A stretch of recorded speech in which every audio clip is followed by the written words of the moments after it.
له لا شريك له ونشهد أن سيدنا وحبيبنا ومولانا محمدا عبده ورسوله الذي أرسله بالحق بشيرا ونذيرا وداعيا إلى الله بإذنه وسراجا فقد قال الله تعالى في كلامه المجيد وفرقانه الحميد أعوذ بالله من الشيطان الرجيم بسم الله الرحمن الرحيم يوم يكون الروح والملائكة صفا لا يتكلمون إلا من أذن له الرحمن وقال صوابا وقال تعالى إن الله وملائكته يصلون على النبي يا أيها الذين آمنوا صلوا عليه وسلموا تسليما اللهم سيدنا مولانا محمد وعلى آله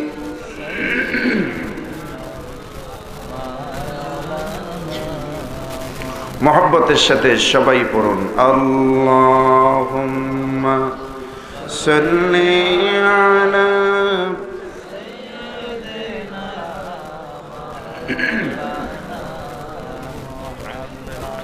وعلى آل سيدنا مولانا যে ফুল যুগ যুগান্তরে খুশবু ছড়ায় যে ফুল যুগ যুগান্তরে খুশবু ছড়ায় এঁকেছি সে ফুল আমি এঁকেছি সে ফুল আমি মনেরই কাবায় যে ফুল যুগ যুগান্তরে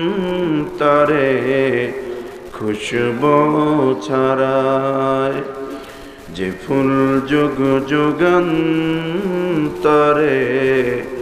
খুশবু ছড়ায় আল্লাহুম্মা সাল্লি আলা সাইয়্যিদিনা মাওলানা মুহাম্মদ ওয়া আলা আলি সাইয়্যিদিনা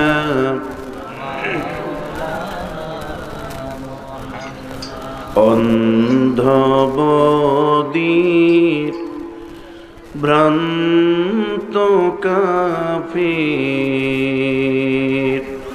তীর সুরিলি কারোগায় রক্তে রাঙা নবীর জেসে তক্ত মরু ভেসে যায়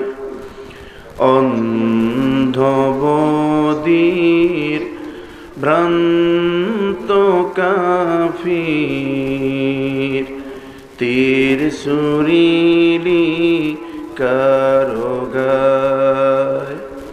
রক্তে রাঙা নবীর জেসে তক্ত মরু ভেসে যায় আল্লাহুম্মা সাল্লি আলা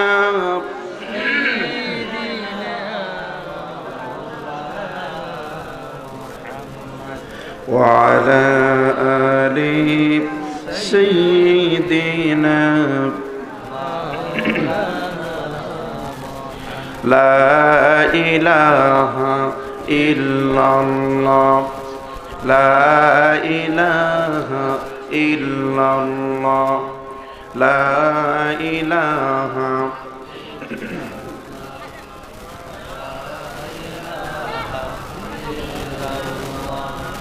لا إله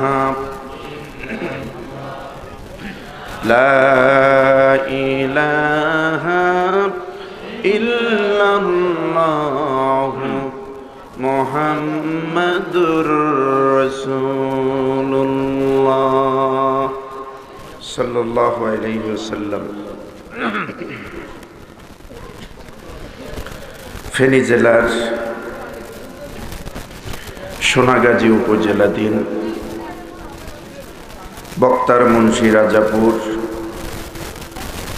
মিফতাহুল উলুম মাদ্রাসার উদ্যোগে আয়োজিত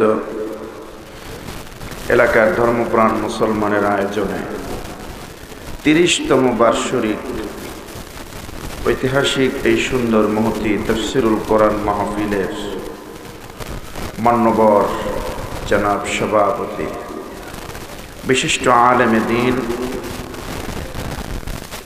সাবেক প্রিন্সিপাল বক্তার মুন্সি ফাজিল মাদ্রাসার জনাব আলহাজ হযরত মাওলানা আবুল কাসিম সাহেব আতালাল্লাহু উমরাহু ওয়া বারাকাল্লাহু ফি হায়াতি।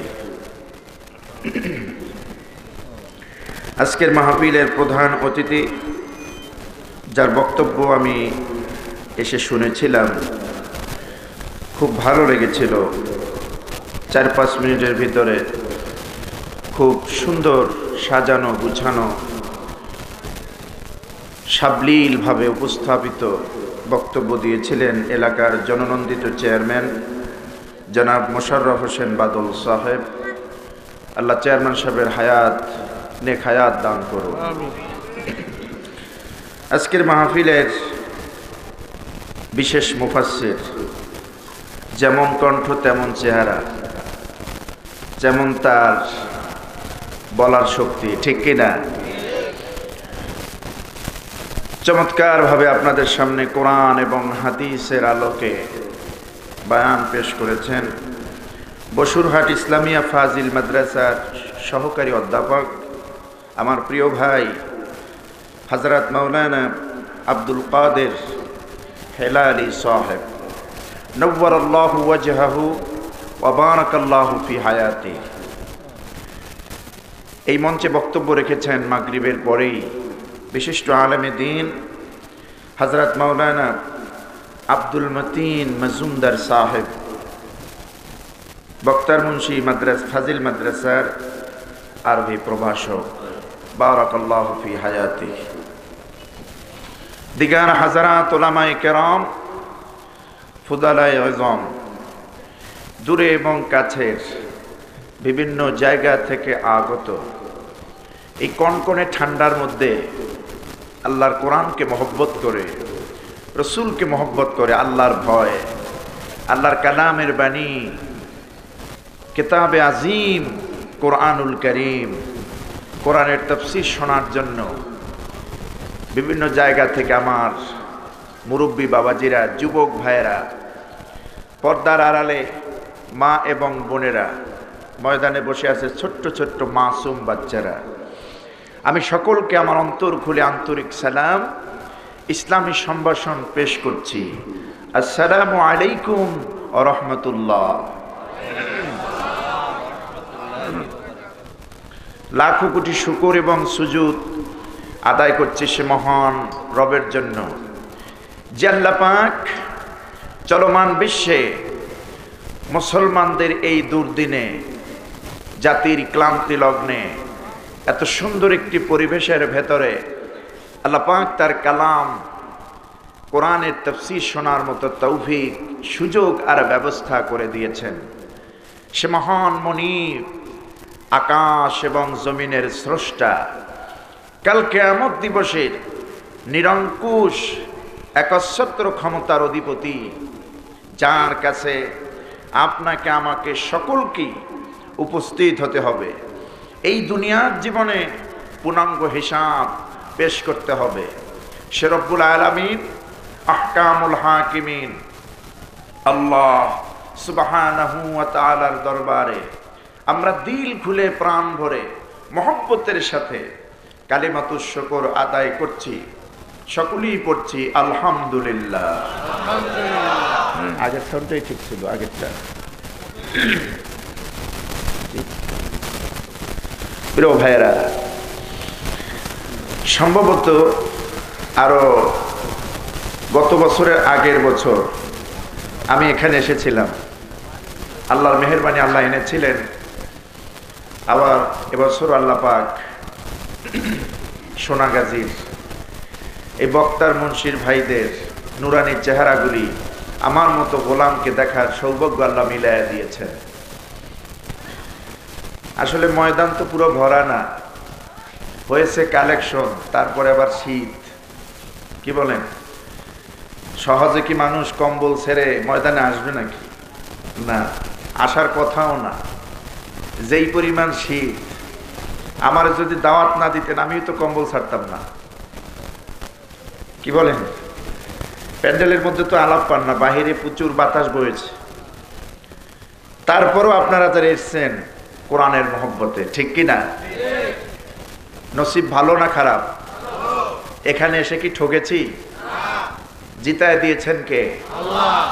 দুনিয়ায় না খেরাতে, দুনিয়ায় তো কষ্ট হলো। এই ঠান্ডার মধ্যে বসে আছেন, কষ্ট না? কষ্ট। এখানে কষ্ট করব কোন সময়ের জন্য? আখিরাতের জন্য। কারণ এই দুনিয়া আমাদের মুখ্য উদ্দেশ্য নয়, ঠিক কিনা? এই দুনিয়া এটা আমাদের মুখ্য উদ্দেশ্য নয়। আমাদের মুখ্য উদ্দেশ্য আখিরাত, যেই জীবনের শুরু আছে শেষ নাই, অনন্তকাল সেখানে আপনাকে আমাকে থাকতে হবে। যদি কোনো রকম আল্লাহর দয়া হয়, আল্লাহর করুণা হয়, আর যদি আল্লাহর পক্ষ থেকে ঘোষণা আসে, বান্দা তোরে মাফ করে দিলাম, তোর থেকে জাহান্নামের আগুনকে হারাম করে দিলাম, তুই জান্নাতি, এতটুকুন ঘোষণা যদি আসে, এর থেকে বড় পাওয়া আর কিছুই নাই, ঠিক কিনা?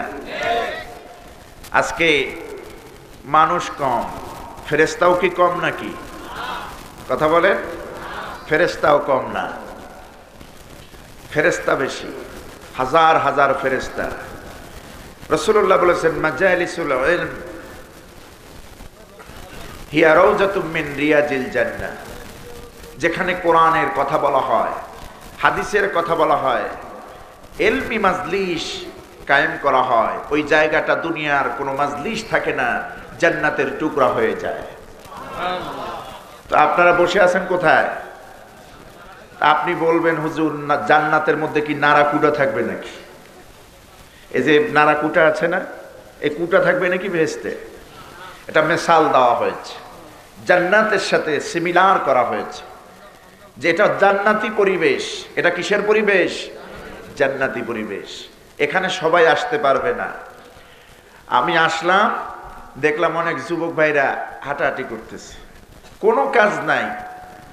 এই লোকগুলি, এই যুবক ভাইরা বাড়ির থেকে ছুটি নিয়ে আসে, মায়ের থেকে বলে আসে মাহফিলে যাই, কিন্তু মাহফিলের প্যান্ডেলের মধ্যে ঢোকে না, ঠিক কিনা? মুরব্বীরা তারা তো আর ফাঁকি দিতে পারে না, যেহেতু মুরব্বীরা এসে ঠিক মতোই বসে। যুবক যে সবাই ফাঁকি দেয় এমনটি নয়। আল্লাহর শুকর, যুবক তো এখানে ময়দানে বহুত বসে আছেন, ঠিক কিনা? যুবকই তো বেশি। আজকে শুধু এখানে নয়, সারা বাংলাদেশে কোরআনের মাহফিলে যুবকদের ঢল। 1 লাখ 2 লাখ নয়, লক্ষ লক্ষ যুবক তাফসীর মাহফিলে এসে জেলা ব্লক করে দেয়। যুবকদের আজকে কোরআনের প্রতি টান বেড়েছে না কমেছে? যুবকদের টান বেড়েছে। গুনাই বিবির সগীরা, গাজীর গীত আর জারিপাল্লা যাত্রা, এগুলিতে এখন আর যুবক বিশ্বাস করে না। যুবক বিশ্বাস করে কোরআনের মাহফিল। কি বলেন ঠিক কিনা? এদেশে কোরআনের মুফাসসিরেরা ইউটিউব চ্যানেলের মাধ্যমে, আজকে প্রযুক্তি মিডিয়ার মাধ্যমে আলোচনা শুনে শুনে যুবকদের মগজ, ব্রেইন ওয়াশ করা হয়েছে, ধোলাই করা হয়েছে, এই ব্রেইন সার্ভ করা হয়েছে।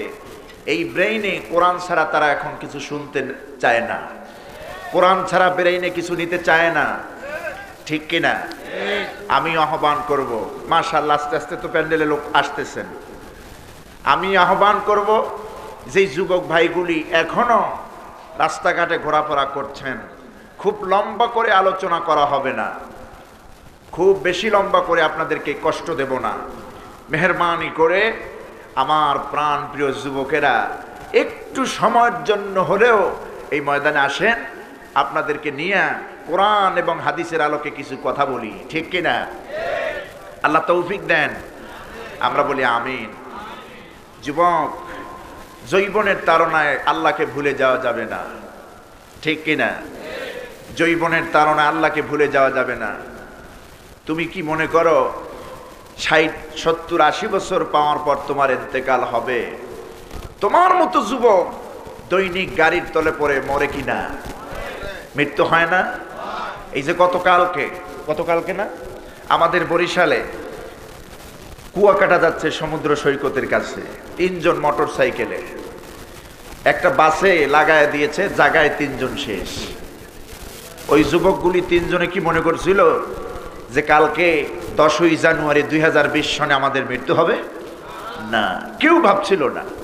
কত আশা, কত স্বপ্ন, কত কনফিডেন্স, বাঁচবো, বিয়ে করব, ইনকাম করব, সোসাইটি করব, ফ্যামিলিকে অবজার্ভ করব, কত কিছু প্ল্যান ছিল, কত মাস্টার প্ল্যান ছিল, হাই সোসাইটির প্ল্যান ছিল। ঠিক কিনা? মুহূর্তের মধ্যে সব ধূলিসাৎ হয়ে গেল, সব ধূলিসাৎ হয়ে গেল। কারণ আজরাইল থেকে, মৃত্যু থেকে কেউ পলায়ন করতে পারবে না। আর আজরাইল কোন সময় আসবে এটা শুধুমাত্র নবীদেরকে সিগন্যাল দিয়েছেন পৃথিবীর। এই পৃথিবীতে যত নবীর ইন্তেকালই হয়েছে, ইন্তেকালের আগে সব নবীকে বলা হয়েছে নবী আপনার এখন ইন্তেকাল হবে। কিন্তু নবী ছাড়া পৃথিবীর কোনো মানুষের জন্য, আম মানুষের জন্য এই রেড সিগন্যাল নাই, এই ধরনের সংকেত নাই। যত বড় আল্লাহর ওলি হোক না কেন, যে আপনার একটু পরে আপনার মৃত্যু হবে, আমি আজরাইল আসতেছি। কারণ আপনি যতই দাপাদাপি করেন, মৃত্যু থেকে পলায়ন করতে পারবেন না, মৃত্যু আপনার কাছেই চলে যাবে। এই জন্য আল্লাহ বলছেন, ইন্নাল মাউতাল্লাযী তাফিররুনা মিনহু ফাইন্নাহু মুলাকীকুম। নিশ্চয় মৃত্যু এমন এক আল্লাহর হুকুম, এই মৃত্যু থেকে বান্দা তুমি যতই দৌড়াদৌড়ি করো, নিজেকে আড়াল করো, নিজেকে লুকাও, এই মরণ থেকে বাঁচার কোনো শক্তি তোমার নাই। মরণ থেকে পালাও তুমি, মরণ তোমায় লইবে গিরি। মরণ থেকে পালাও তুমি, মরণ তোমায় লইবে গিরি। যদিও সুদূর আকাশ পানে, লুকাও সেথায় লাগিয়ে সিঁড়ি। যদি আকাশেও বিরাট সিঁড়ি লাগাইয়া ওখানে গিয়ে পালাও, আজরাইল মনে হয় আসমানে যেতে পারবে না। পারবে না? পারবে। ওই যে সাদ্দাত, আল্লাহর বেহেশত পছন্দ হয় না। কথা বুঝতে পেরেছেন? আল্লাহর বেহেশত পছন্দ হয় না, নিজে বেহেশত বানাইলেন। কত বড় জালিম চিন্তা করেন। নিজে বেহেশত বানিয়ে এলাকার সুন্দরী নারীদেরকে, মেয়েদেরকে রিক্রুট করে বাছাই করে ওই নিজের বানানো জান্নাতের হুর বানায় দিলেন। এলাকার যত সুন্দরী মেয়ে ধরে ধরে ওই জান্নাতের মধ্যে নিয়েছে। বিরাট ঘোড়ার উপর সাওয়ার হয়ে নিজের তৈরি করা সুন্দর সাজানো গুছানো জান্নাতের মধ্যে প্রবেশ করবে। পিছন দিক থেকে এক বয়স্ক মানুষের আকৃতিতে, বুড়া মানুষের আকৃতিতে আজরাইল গিয়ে বলছে, মহাজন আপনি আমার একটু কথা শোনেন, মিয়া সাহেব অথবা প্রেসিডেন্ট সাহেব আপনি একটু কথা শোনেন, আমার আপনার সঙ্গে একটু মোলাকাত ছিল, একটু জরুরি কথা ছিল, মিটিং ছিল। পিছনের দিক তাকায় দেখে একটা বুড়া কথা বলছে। সাদ্দাত বলছে, রে বেটা তুই একটা বুড়া মানুষ, তোর দিকে চাইলেই তো ঘৃণা লাগে, আর এখন তোর কথা শুনবো? আমি তো বেহেশতে প্রবেশ করব, এখন আমি তো বেহেশতে যাচ্ছি, তোর কথা শোনার সময় আমার কাছে নাই। সাদ্দাত নিজের বানানো বেহেশতের মধ্যে যখন নাকি ঘোড়া থেকে নেমে প্রথম পাও দিয়েছে বেহেশতের মধ্যে ঢুকবে, ঠিক ওই মুহূর্তে মালাকুল মউত আজরাইল সাদ্দাতের সামনে দরজার ভেতরে গিয়ে দাঁড়ায় গিয়েছেন।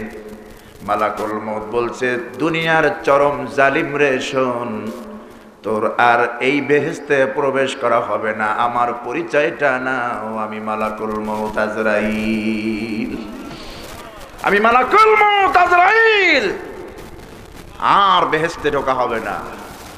সম্মানিত ভাইরা, সুতরাং এই দুনিয়া দুনিয়া নয়, আমাদের একটি জীবন আছে, আখিরাতের জীবন, ঠিক কিনা? আজকে রাতের পরে আগামী রাত আমরা পাবো এমন কোনো গ্যারান্টি আমাদের আছে? নাই।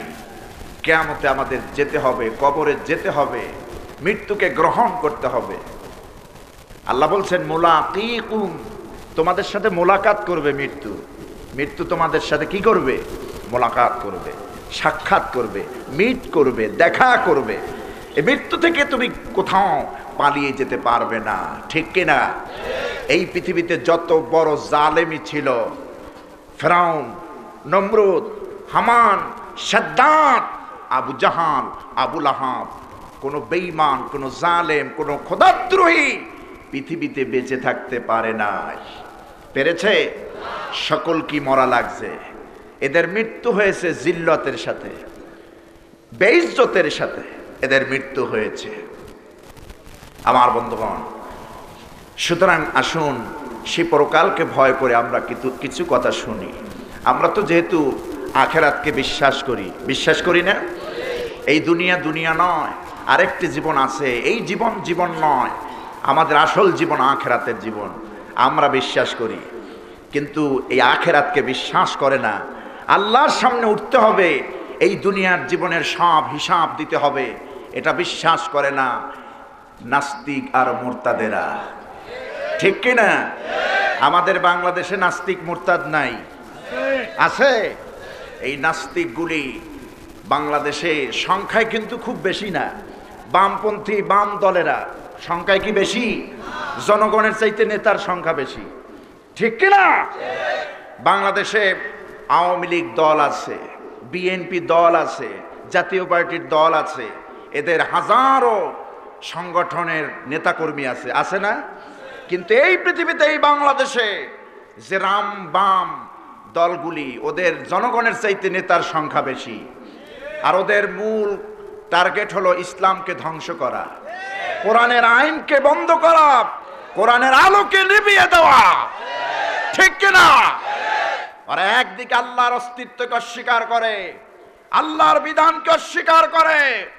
ওরা বলে দেয়ার ইজ নো গড, প্রভু বলতে কিচ্ছু নাই, স্রষ্টা বলতে কিচ্ছু নেই, আল্লাহ বলতে কিচ্ছু নাই, আনসিন ইজ নাথিং, যা দেখি না তা বিশ্বাস করি না।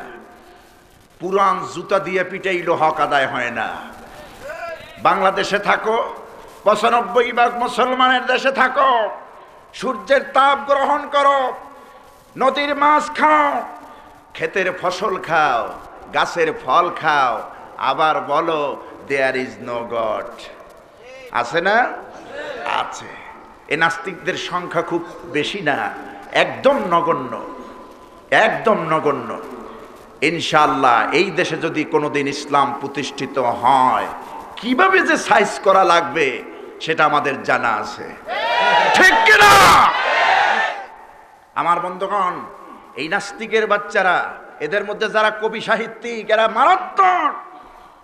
এরিয়ার জন্য, এলাকার জন্য, এই ভূখণ্ডের জন্য প্রয়োজন ভাইরাস। এই নাস্তিক কবি কি বলেছে আপনারা শুনেছেন না? বেশ্যার সঙ্গে আজানের সঙ্গে তুলনা দিয়েছে বেশ্যার আওয়াজকে।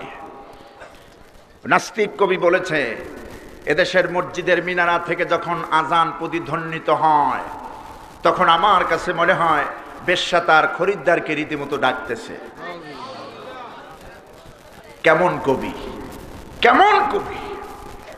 এও কবি, আমার কবি কাজী নজরুলও কবি। তুমি বেশ্যার আজান, মসজিদের আজানের শব্দ থেকে বেশ্যার আওয়াজ পাও, আর আমার কবি কি সুন্দর করে বলেছেন, মসজিদেরই পাশে আমার কবর দিও ভাই, মসজিদেরই পাশে আমার কবর দিও ভাই, যাতে করে সকালে সন্ধ্যায় মুয়াজ্জিনের আজান শুনতে পাই। কি চমৎকার কথা! মসজিদেরই পাশে আমার কবর দিও ভাই, যাতে করে সকালে সন্ধ্যায় মুয়াজ্জিনের আজান শুনতে পাই। বন্ধুগণ আমার, কবি নজরুল এই কথা বলে গিয়েছিলেন, এই দোয়া আল্লাহর কাছে তার কবুল হয়েছিল কিনা? কবুল হয়েছে না? মসজিদের পাশে তার কবর হয়েছে না? হয়েছে। তুমিও কবি, আমার কবি কাজী নজরুলও কবি। তুমি কবি, তুমি নাস্তিক, তুমি মুরতাদ, তুমি জাহান্নামের কীট। আর আমার কবি কাজী নজরুল, তিনি মুমিন, তিনি মুত্তাকি, তিনি দিনের মুজাহিদ, ঠিক কিনা? জালেমদের বিরুদ্ধে, বাতিলদের বিরুদ্ধে কত কবিতা তিনি রচনা করে গিয়েছেন। আমার বন্ধুগণ, তার হৃদয় পটে ভেসেছিল কাবা, তার অন্তরে স্থান নিয়েছিল আল্লাহ, ঠিক কিনা? আমার বন্ধুগণ, খুব নিজেদেরকে বুদ্ধিজীবী মনে করে, বুদ্ধির ঠেলায় মাথায় চুল এক গাছাও নাই। দেখছেন না, ওই যে টেলিভিশনে টক শোতে আসে, বুদ্ধিজীবী দাবি করে। বিশ্বাস করুন, এরা বুদ্ধিজীবী কিসের? এরা বুদ্ধিজীবী নয়। বুদ্ধিজীবী এই মাদ্রাসার মুআল্লিমরা, বুদ্ধিজীবী এই মাদ্রাসার মুদাররিসরা, বুদ্ধিজীবী একটা কামেল মাদ্রাসার মুহাদ্দিস, বুদ্ধিজীবী একটা মসজিদের সম্মানিত খতিব। একজন খতিবের পায়ের ধুলির হাজার ভাগের এক ভাগের সমান মর্যাদা তোমার নাই। কি বলেন, ঠিক কিনা? নিজেকে বুদ্ধিজীবী দাবি করে, বুদ্ধির ঠেলায় দেয়ার ইজ নো গড, আল্লাহ বলতে কিছু নেই। আমি তাকায় দেখলাম একটারও মাথায় চুল নেই। বুদ্ধির ঠেলায় চুল থাকতে পারে, আমাদের মাথায় চুল ভর্তি। ওদের ম্যাক্সিমাম এই নাস্তিকদের মাথায় চুল নাই। চুল না থাকলে হবে কি, ট্রাকের টায়ারের মতো মোষ ঠিকই আছে। এত বড় মোষ এরকম ভাঁজ করে রেখেছে, ছোট্ট বাচ্চারা দেখলে ভূত ভূত বলে ভয় পাবে। এরকম আছে না? আছে। আমার বন্ধুগণ, সময় আসলে ঠিক মতো এদেরকে সাইজ করা হবে ইনশাআল্লাহ। বাংলার এরিয়া ছেড়ে পালাতে পারবে না। যত নাফরমানি কথা, আল্লাহ বিরোধী কথা, ইসলাম বিরোধী কথা, কোরআন বিরোধী কথা বলেছে, ঠিক কিনা? ওরা সেদিন কিয়ামতের ময়দানে আল্লাহর সামনে যখন উঠবে, আমরাও তো উঠবো, ওরাও উঠবে। না উঠতে পারবে? না উঠে পারবে? পারবে না। সিংহায় ফুৎকার হয়ে যাবে, সব উঠতে হবে সকলকে। যে ব্যক্তি শ্মশানে একেবারে শেষ হয়ে গেছে, প্যাগোডায় তাকে গলায় দেওয়া হয়েছে, গির্জায় যাকে ধোয়া দেওয়া হয়েছে, কবরে যাকে দাফন করা হয়েছে, পৃথিবীর সব মানুষ কিয়ামতের ময়দানে উঠবে। উঠবে কি না? উঠবে। কেউ বাকি থাকবে না।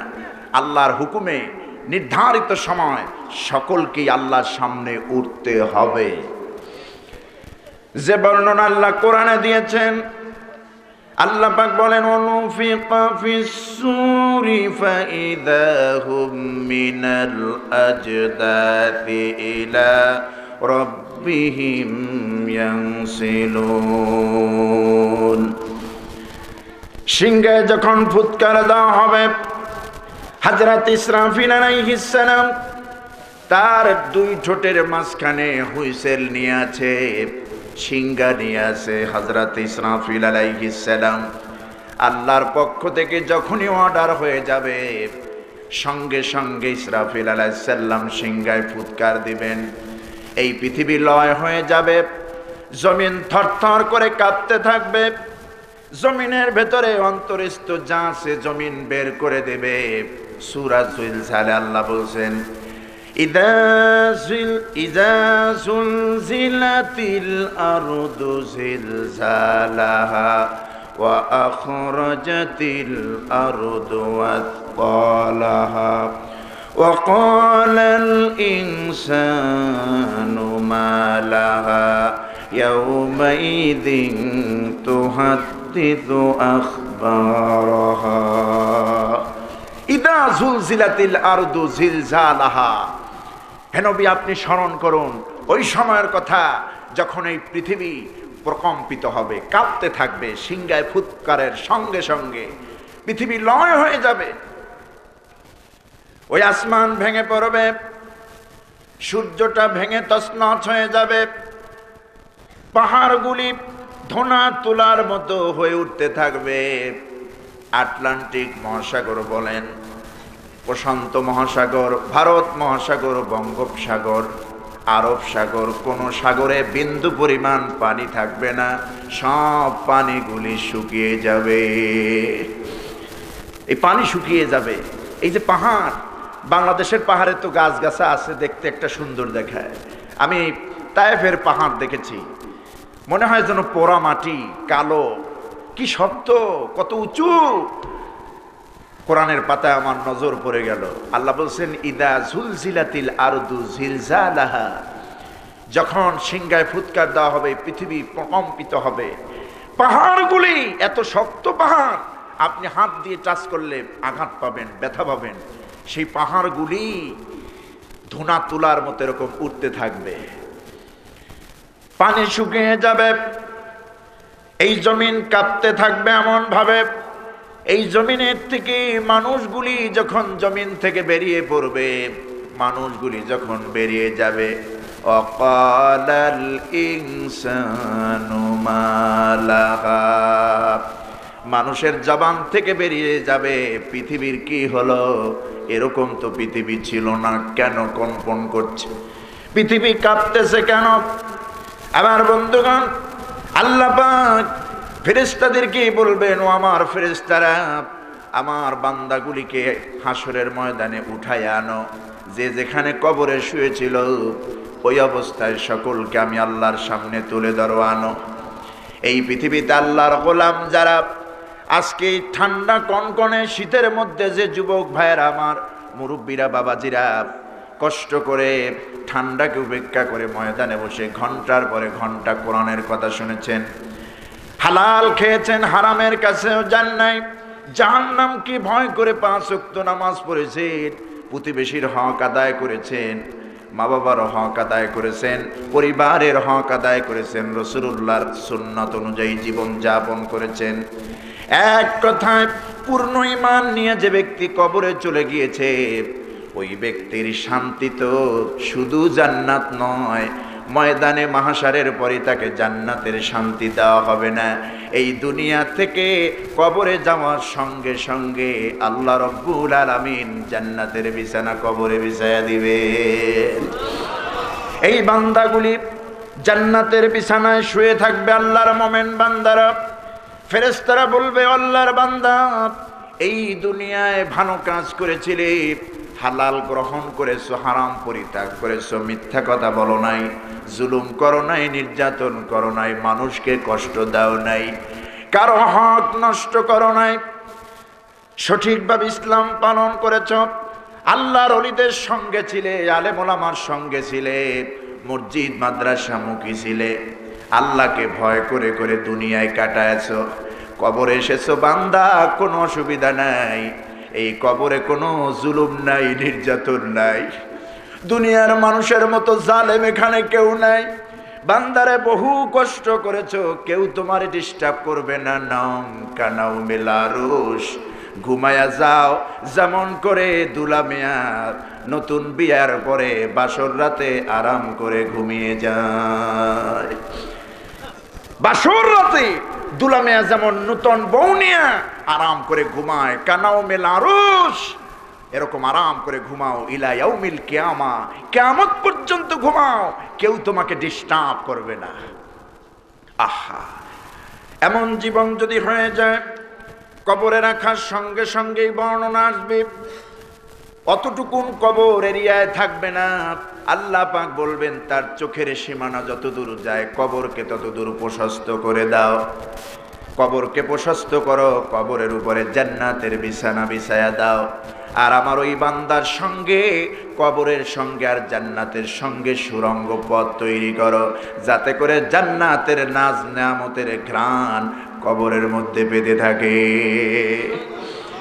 এই বান্দাগুলি কবরের মধ্যে জান্নাতি ঘ্রাণ পেতে থাকবে, ঘুমের চোটে বিভোর, এত আরামের ঘুম জান্নাতের কবরে জান্নাতের বিছানায় দেবে। দুনিয়া যে লয় হচ্ছে, ফেরেশতা ইসরাফিল যে সিংহায় ফুৎকার দিয়েছেন, এখন তো হাসরের ময়দান কায়েম হবে, এ কথা একদম বেমালুম, তারা মনেই করবে না, ভুলেই যাবে, আরামের ঘুম তারা দিবে। আল্লাহর ফেরেশতারা আসবে, তাদেরকে উঠা দো, আল্লাহর বান্দা ওঠো ওঠো, ময়দানে মাহশার কায়েম হচ্ছে, এখন বিচার হবে, আল্লাহর বান্দা ওঠো ওঠো, আর ঘুমানোর দরকার নাই, বহুত ঘুমায়েছ, হাজার হাজার লক্ষ লক্ষ বছর ঘুমায়েছ, এখন তো কিয়ামতের দিন হবে, ময়দানে মাহশার হিসাবের দিন আল্লাহর সামনে উঠতে হবে, বান্দা ওঠো। ওই বান্দাগুলি আফসোসের সঙ্গে ঘুমটা ভাঙবে, আর আফসোসের সঙ্গে বলবে জান্নাতীরা, এই পৃথিবীতে যারা মোমেন ছিল, আল্লাহকে ভয় করে যারা জীবন যাপন করেছে, তারা চোখ ডলবে আর বলবে, হায় আফসোস, কি আরামের একটা ঘুম দিয়েছিলাম, কি আমাদেরকে ডিস্টার্ব করলো, কি আমাদেরকে জাগ্রত করলো। কোরআন বলছে, তারা বলবে, ক্বালু ইয়া ওয়াইলানা মান বাতানা মিন মারকাদিনা হাদা মা ওয়াদার রাহমানু ওয়া সাদাকাল মুরসালুন। ক্বালু ইয়া ওয়াইলানা মান বাতানা মিন মারকাদিনা, হায় আফসোস, কি আমাদেরকে ডিস্টার্ব করলো, আমাদেরকে জাগ্রত করলো, আমাদের ঘুম ভাঙাইলো। একটু ঘুম দিয়েছিলাম, একটু ঘুম দিয়েছিলেন না, লক্ষ কোটি কোটি বছর টের পাবে না। একটু ঘুম দিয়েছিলাম, কি আমাদেরকে জাগ্রত করলো। আল্লাহর পক্ষ থেকে আওয়াজ আসবে, বান্দারে একটু ঘুমাও নাই, তুমি তো টের পাও নাই, কারণ জান্নাতের বিছানা আমি তোমারে পরায় দিয়েছিলাম, তুমি টের পাও নাই, তুমি ভাবতেছো এক মুহূর্ত ঘুমায়েছিলে। বান্দারে তুমি একটু ওঠো, হাসরের ময়দানে আমি আল্লাহর সামনে একটু হাজিরা দাও, এর পরক্ষণই স্থায়ী জান্নাত, খালিদিনা ফিহা, এমন জান্নাতে প্রবেশ করাবো, কেউ তোমারে ঘুম ভাঙাবে না। ওঠো, হাদা মা ওয়াদার রহমান, এটা হচ্ছে তোমার রহমানের দেওয়া ওয়াদা, যে কবর থেকে উঠতে হবে, হাসরের ময়দানে জামায়াত হতে হবে, আল্লাহর সামনে হিসাব দিতে হবে। ওয়াসাদাকাল মুরসালুন, আর নবীরা মুরসালিনরা সত্য বলেছিলেন যে কিয়ামত হবে, হাসর হবে, আল্লাহর দরবারে উঠতে হবে, এই দুনিয়ার জীবনের হিসাব দিতে হবে। যেরকম সুবহানাল্লাহ। আমার বন্ধুগণ, আমরা যখন আল্লাহর সামনে উঠব, কাফের বেঈমানের উলঙ্গ অবস্থায় উঠবে। কি অবস্থায়? উলঙ্গ অবস্থায়, রিমান্ড দিতে দিতে, কবরে মার খেতে খেতে শরীর নাস্তে নাবুদ হয়ে গিয়েছে, একজনের চেহারার দিকে আর একজন চাওয়ার কোনো হুঁশ থাকবে না, কারণ ফেরেশতারা, গজবী ফেরেশতারা এমন রিমান্ড দিয়েছে, দুনিয়ায় যত অপকর্ম করেছে তার শাস্তি কবর থেকেই শুরু হয়ে গিয়েছিল এই জাহান্নামীদের, অপরাধীদের। এই জাহান্নামী বান্দাগুলি, এই পৃথিবীতে যারা খোদাদ্রোহী, জালেম, অবিচারক, এই পৃথিবীতে যারা মানুষের প্রতি জুলুম করেছে, নির্যাতন করেছে, মানুষের হক নষ্ট করেছে, অন্যায়ভাবে অপরাধী বানায়া শাস্তি দিয়েছে বছরের পর বছর, অন্যায় বিচার যারা করেছে, কিয়ামতের দিন এই মানুষগুলি আল্লাহ পাক কবরে তো ফেরেশতা দিয়া শাল্টিং দেবেনি, এরপরে উলঙ্গ অবস্থায় ময়দানে মাহশারে আল্লাহ পাক জমায়েত করবেন কিয়ামতের দিন। ওই মানুষগুলি আর ভালো মানুষগুলি এক করবেন না, আল্লাহ আলাদা করে দিবেন। কোরআন বলছে ওয়ামতাজুল ইয়াউমা আইয়ুহাল মুজরিমুন,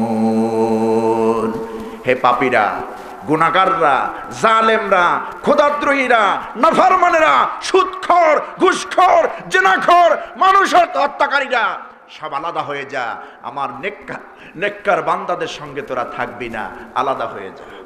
ওয়ামতাজুল ইয়াউমা আইয়ুহাল মুজরিমুন, তোমরা আলাদা হয়ে যাও, মুজরিমিন যারা, পাপী যারা। ওই পাপীরা আল্লাহর ওলিদের সঙ্গে, আল্লাহর ওলিদের দল ভেঙে অন্যত্র তারা যাইতে চাইবে না। জান্নাতি উম্মত, জান্নাতি মোমেন বান্দাদের দল ছেড়ে তারা যাইতে চাইবে না। আল্লাহর এই নির্দেশ যখন আসবে ওয়ামতাজুল ইয়াউমা আইয়ুহাল মুজরিমুন, ওই পাপীগুলি জাহান্নামী কীট, জাহান্নামের অপরাধীরা আল্লাহর জান্নাতি মেহমানদের দলে থাকতে পারবে না, ছিটকা গিয়া জাহান্নামের কাছে পৌঁছে যাবে। দল থেকে ছিটকে তারা চলে যাবে। এই যে ধান, আমার মা বোনরা ধান উড়ায় না, এই ধান অরিজিনাল ধান যেটা নিচে পড়ে যায় আর চিটা অনেক উপরে উইড়া অন্য জায়গায় চলে যায়, ঠিক কিয়ামতের ময়দানে এই পৃথিবীতে যারা নাফরমানি করেছে, আল্লাহর হুকুম মানে নাই, আল্লাহকে বিশ্বাস করে নাই, মানুষের প্রতি জুলুম করেছে, নির্যাতন করেছে, হারাম খেয়েছে, আল্লাহর সঙ্গে বেঈমানি করেছে, এই কাফের বেঈমান গুনাহগার এই খোদাদ্রোহীদেরকে, জালেমদেরকে আল্লাহ পাক বলবেন আলাদা হয়ে যা। বাধ্য হবে আলাদা হতে, বেহেশতীদের কাতারে থাকতে পারবে না। আর আমরা তো সবাই কিয়ামতের দিন আল্লাহর সামনে যখন যাব, আমাদের সব কিছু আল্লাহর কাছে পরিষ্কার হয়ে যাবে। আজকে মুনাফিক কোনটা, মুমিন কোনটা চেনা বড় মুশকিল। হাতে তসবিহ, মুখে দাড়ি, লেবাসটা আমার চাইতে বড়, আপনার চাইতে বড়, জুব্বা পা পর্যন্ত, কিন্তু তলে তলে ইসলামের কেমনে 12:30 বাজানো লাগে সব প্রচেষ্টা তারা করে। আছে না নাই? আছে। ইসলামের 12:30 কেমনে বাজে এগুলা চায়। এরা মোমেন না, এরা মুনাফিক। এই মুনাফিকদেরকে আমরা চিনি না। কে চিনবেন? মুনাফিকদেরকে আমরা সহজে চিনি না। দেখবেন সব ঠিক আছে, সব ঠিক আছে, ইসলামী আন্দোলনে বিশ্বাস করে না। কোরআন সমাজ, এই সমাজে কায়েম হোক, আল্লাহর কোরআন দিয়ে সমাজ চলুক, এটা তারা বিশ্বাস করে না, এটা তারা মানতে নারাজ। যদি এটা মানতে হয় তাহলে ওদের বদমাশি কায়েম হবে না, ওদের হারামি স্থাপনা কায়েম হবে না, সত্যের বন্যায় ভেসে যাবে অন্যায়। এই জন্য ওরা কোরআনকে কায়েম করতে দিতে চায় না জমিনে, কোরআনকে নিভিয়ে দিতে চায়। এই কোরআনের আলো নিবানোর মতো আলো নয়। তুমি তো সাধারণ একজন, তোমার থেকে মুরব্বী যেটা আবু জাহিল্লা, তোমরা তো নাতিপুতি। এই আবু জাহিল্লা এই কোরআনটা বন্ধ করতে পারে নাই, পেরেছিল? আবু জাহেল এই কোরআনের আলো নিভাতে পেরেছিল? পারে নাই। কোরআনের সঙ্গে বেয়াদবি করার কারণে বদরের ময়দানে 2 জন কিশোর, যুবক নয়, বুখারী শরীফের কিতাবুল মাগাজির মধ্যে এসেছে, 2 জন কিশোর, অল্প বয়সী 2 জন কিশোরের হাতে, 2 ভাইয়ের হাতে জাহান্নামের ঠিকানা নিয়ে নিয়েছে। আবু জাহাল সে এত বড়, তুমি ইচ্ছা করলেই বন্ধ করতে পারবে না। এই কোরআনের আলোর সুইচ না, এই কোরআনটা হেফাজতের দায়িত্ব আল্লাহ নিয়েছেন। কে নিয়েছেন? আল্লাহ রাব্বুল আলামিন বলেন, বান্দারে চিন্তা করো না, ঘাবড়িয়ে যেও না, আমার কোরআন আমি আল্লাহ পাক হেফাজত করব, কারণ কোরআন নাজিল করেছি আমি আল্লাহ পাক। কোরআন হেফাজতের দায়িত্ব আমি আল্লাহর।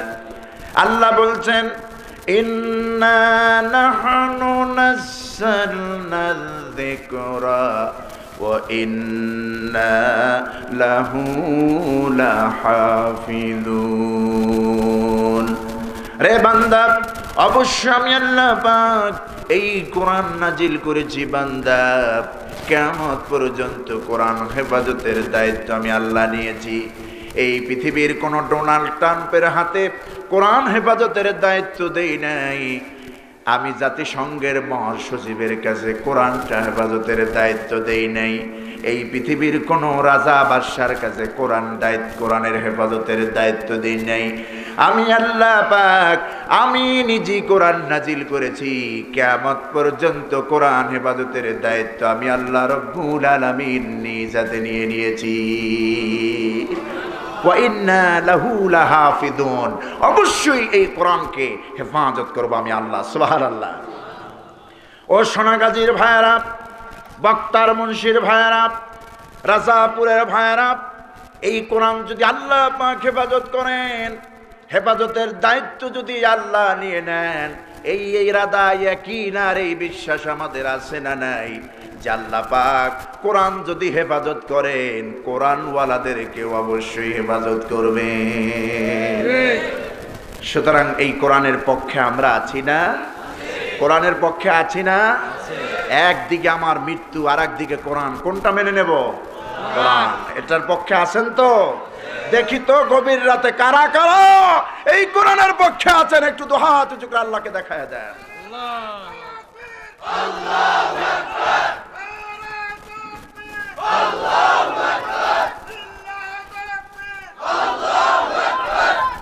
আমার বন্ধুগণ, এই কোরআনের শত্রুতা ওরা করেছে, ওরাও কিয়ামতের দিন উঠবে, আমরা উঠবো, ঠিক কি না? আল্লাহ পাক বলছেন কোন চিন্তা নাই, কবরে আসো, আমার সামনে আসো, দুনিয়ার বাহাদুরি কয়দিন করবা? যতদিন তোমার ক্ষমতা আছে ততদিন তো তুমি বাহাদুরি করবা, এই ক্ষমতারে অপব্যবহার করিও না। আল্লাহ পাক বলছেন আমি আল্লাহর সামনে তোমার আশা লাগবে, ধরা খাওয়া লাগবে। তুমি যতই নিজেকে মোমেন দাবি করো, আমি আল্লাহর সামনে তুমি ধরা খেয়ে যাবা। ধরা খাবে না? খাবে। কোরআন বলছে ইয়াউমা হুম বারিজুন লা ইয়াখফা আলাল্লাহি মিনহুম শাই। আজ আমি সকলকে জমায়েত করব, একত্রিত করব।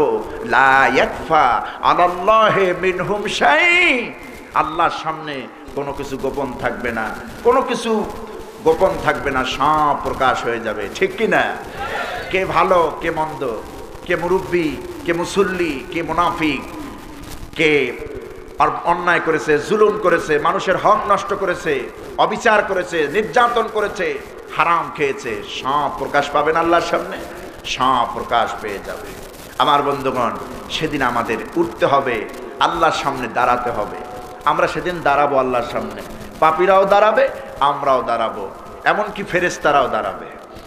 আজকে সূরাতুন নাবার ৩৮ নম্বর আয়াত আমি তেলাওয়াত করেছি, এর মধ্যে এই কথা আছে যে কিয়ামতের দিন আল্লাহর সামনে আমাদের সকলকেই দাঁড়াতে হবে, কেউ বসতে পারবো না। কিন্তু কোরআন বলছে ইয়াউমা ইয়াকুমুর রূহু ওয়াল মালাইকাতু সাফফা لا يتكلمون إلا من أذن له الرحمن وقال صوابا।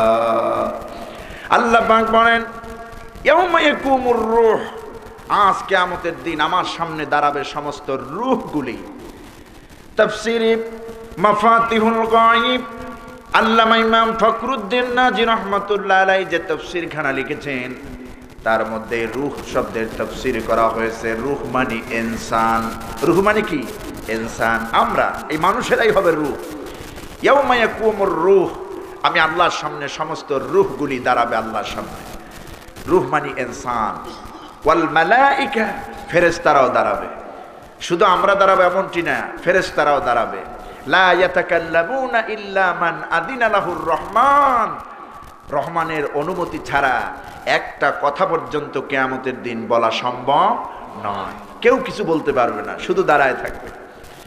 এই জমিনটা হবে তামাম, সূর্য থাকবে মাথার 1 বিঘাত উপরে। হাদিস শরীফের ভিতরে তিন ধরনের বর্ণনা এসেছে। হাদিসের মধ্যে 1 বিঘাত উপরে থাকবে সূর্য, অথবা 1 হাত অথবা 1 মাইল।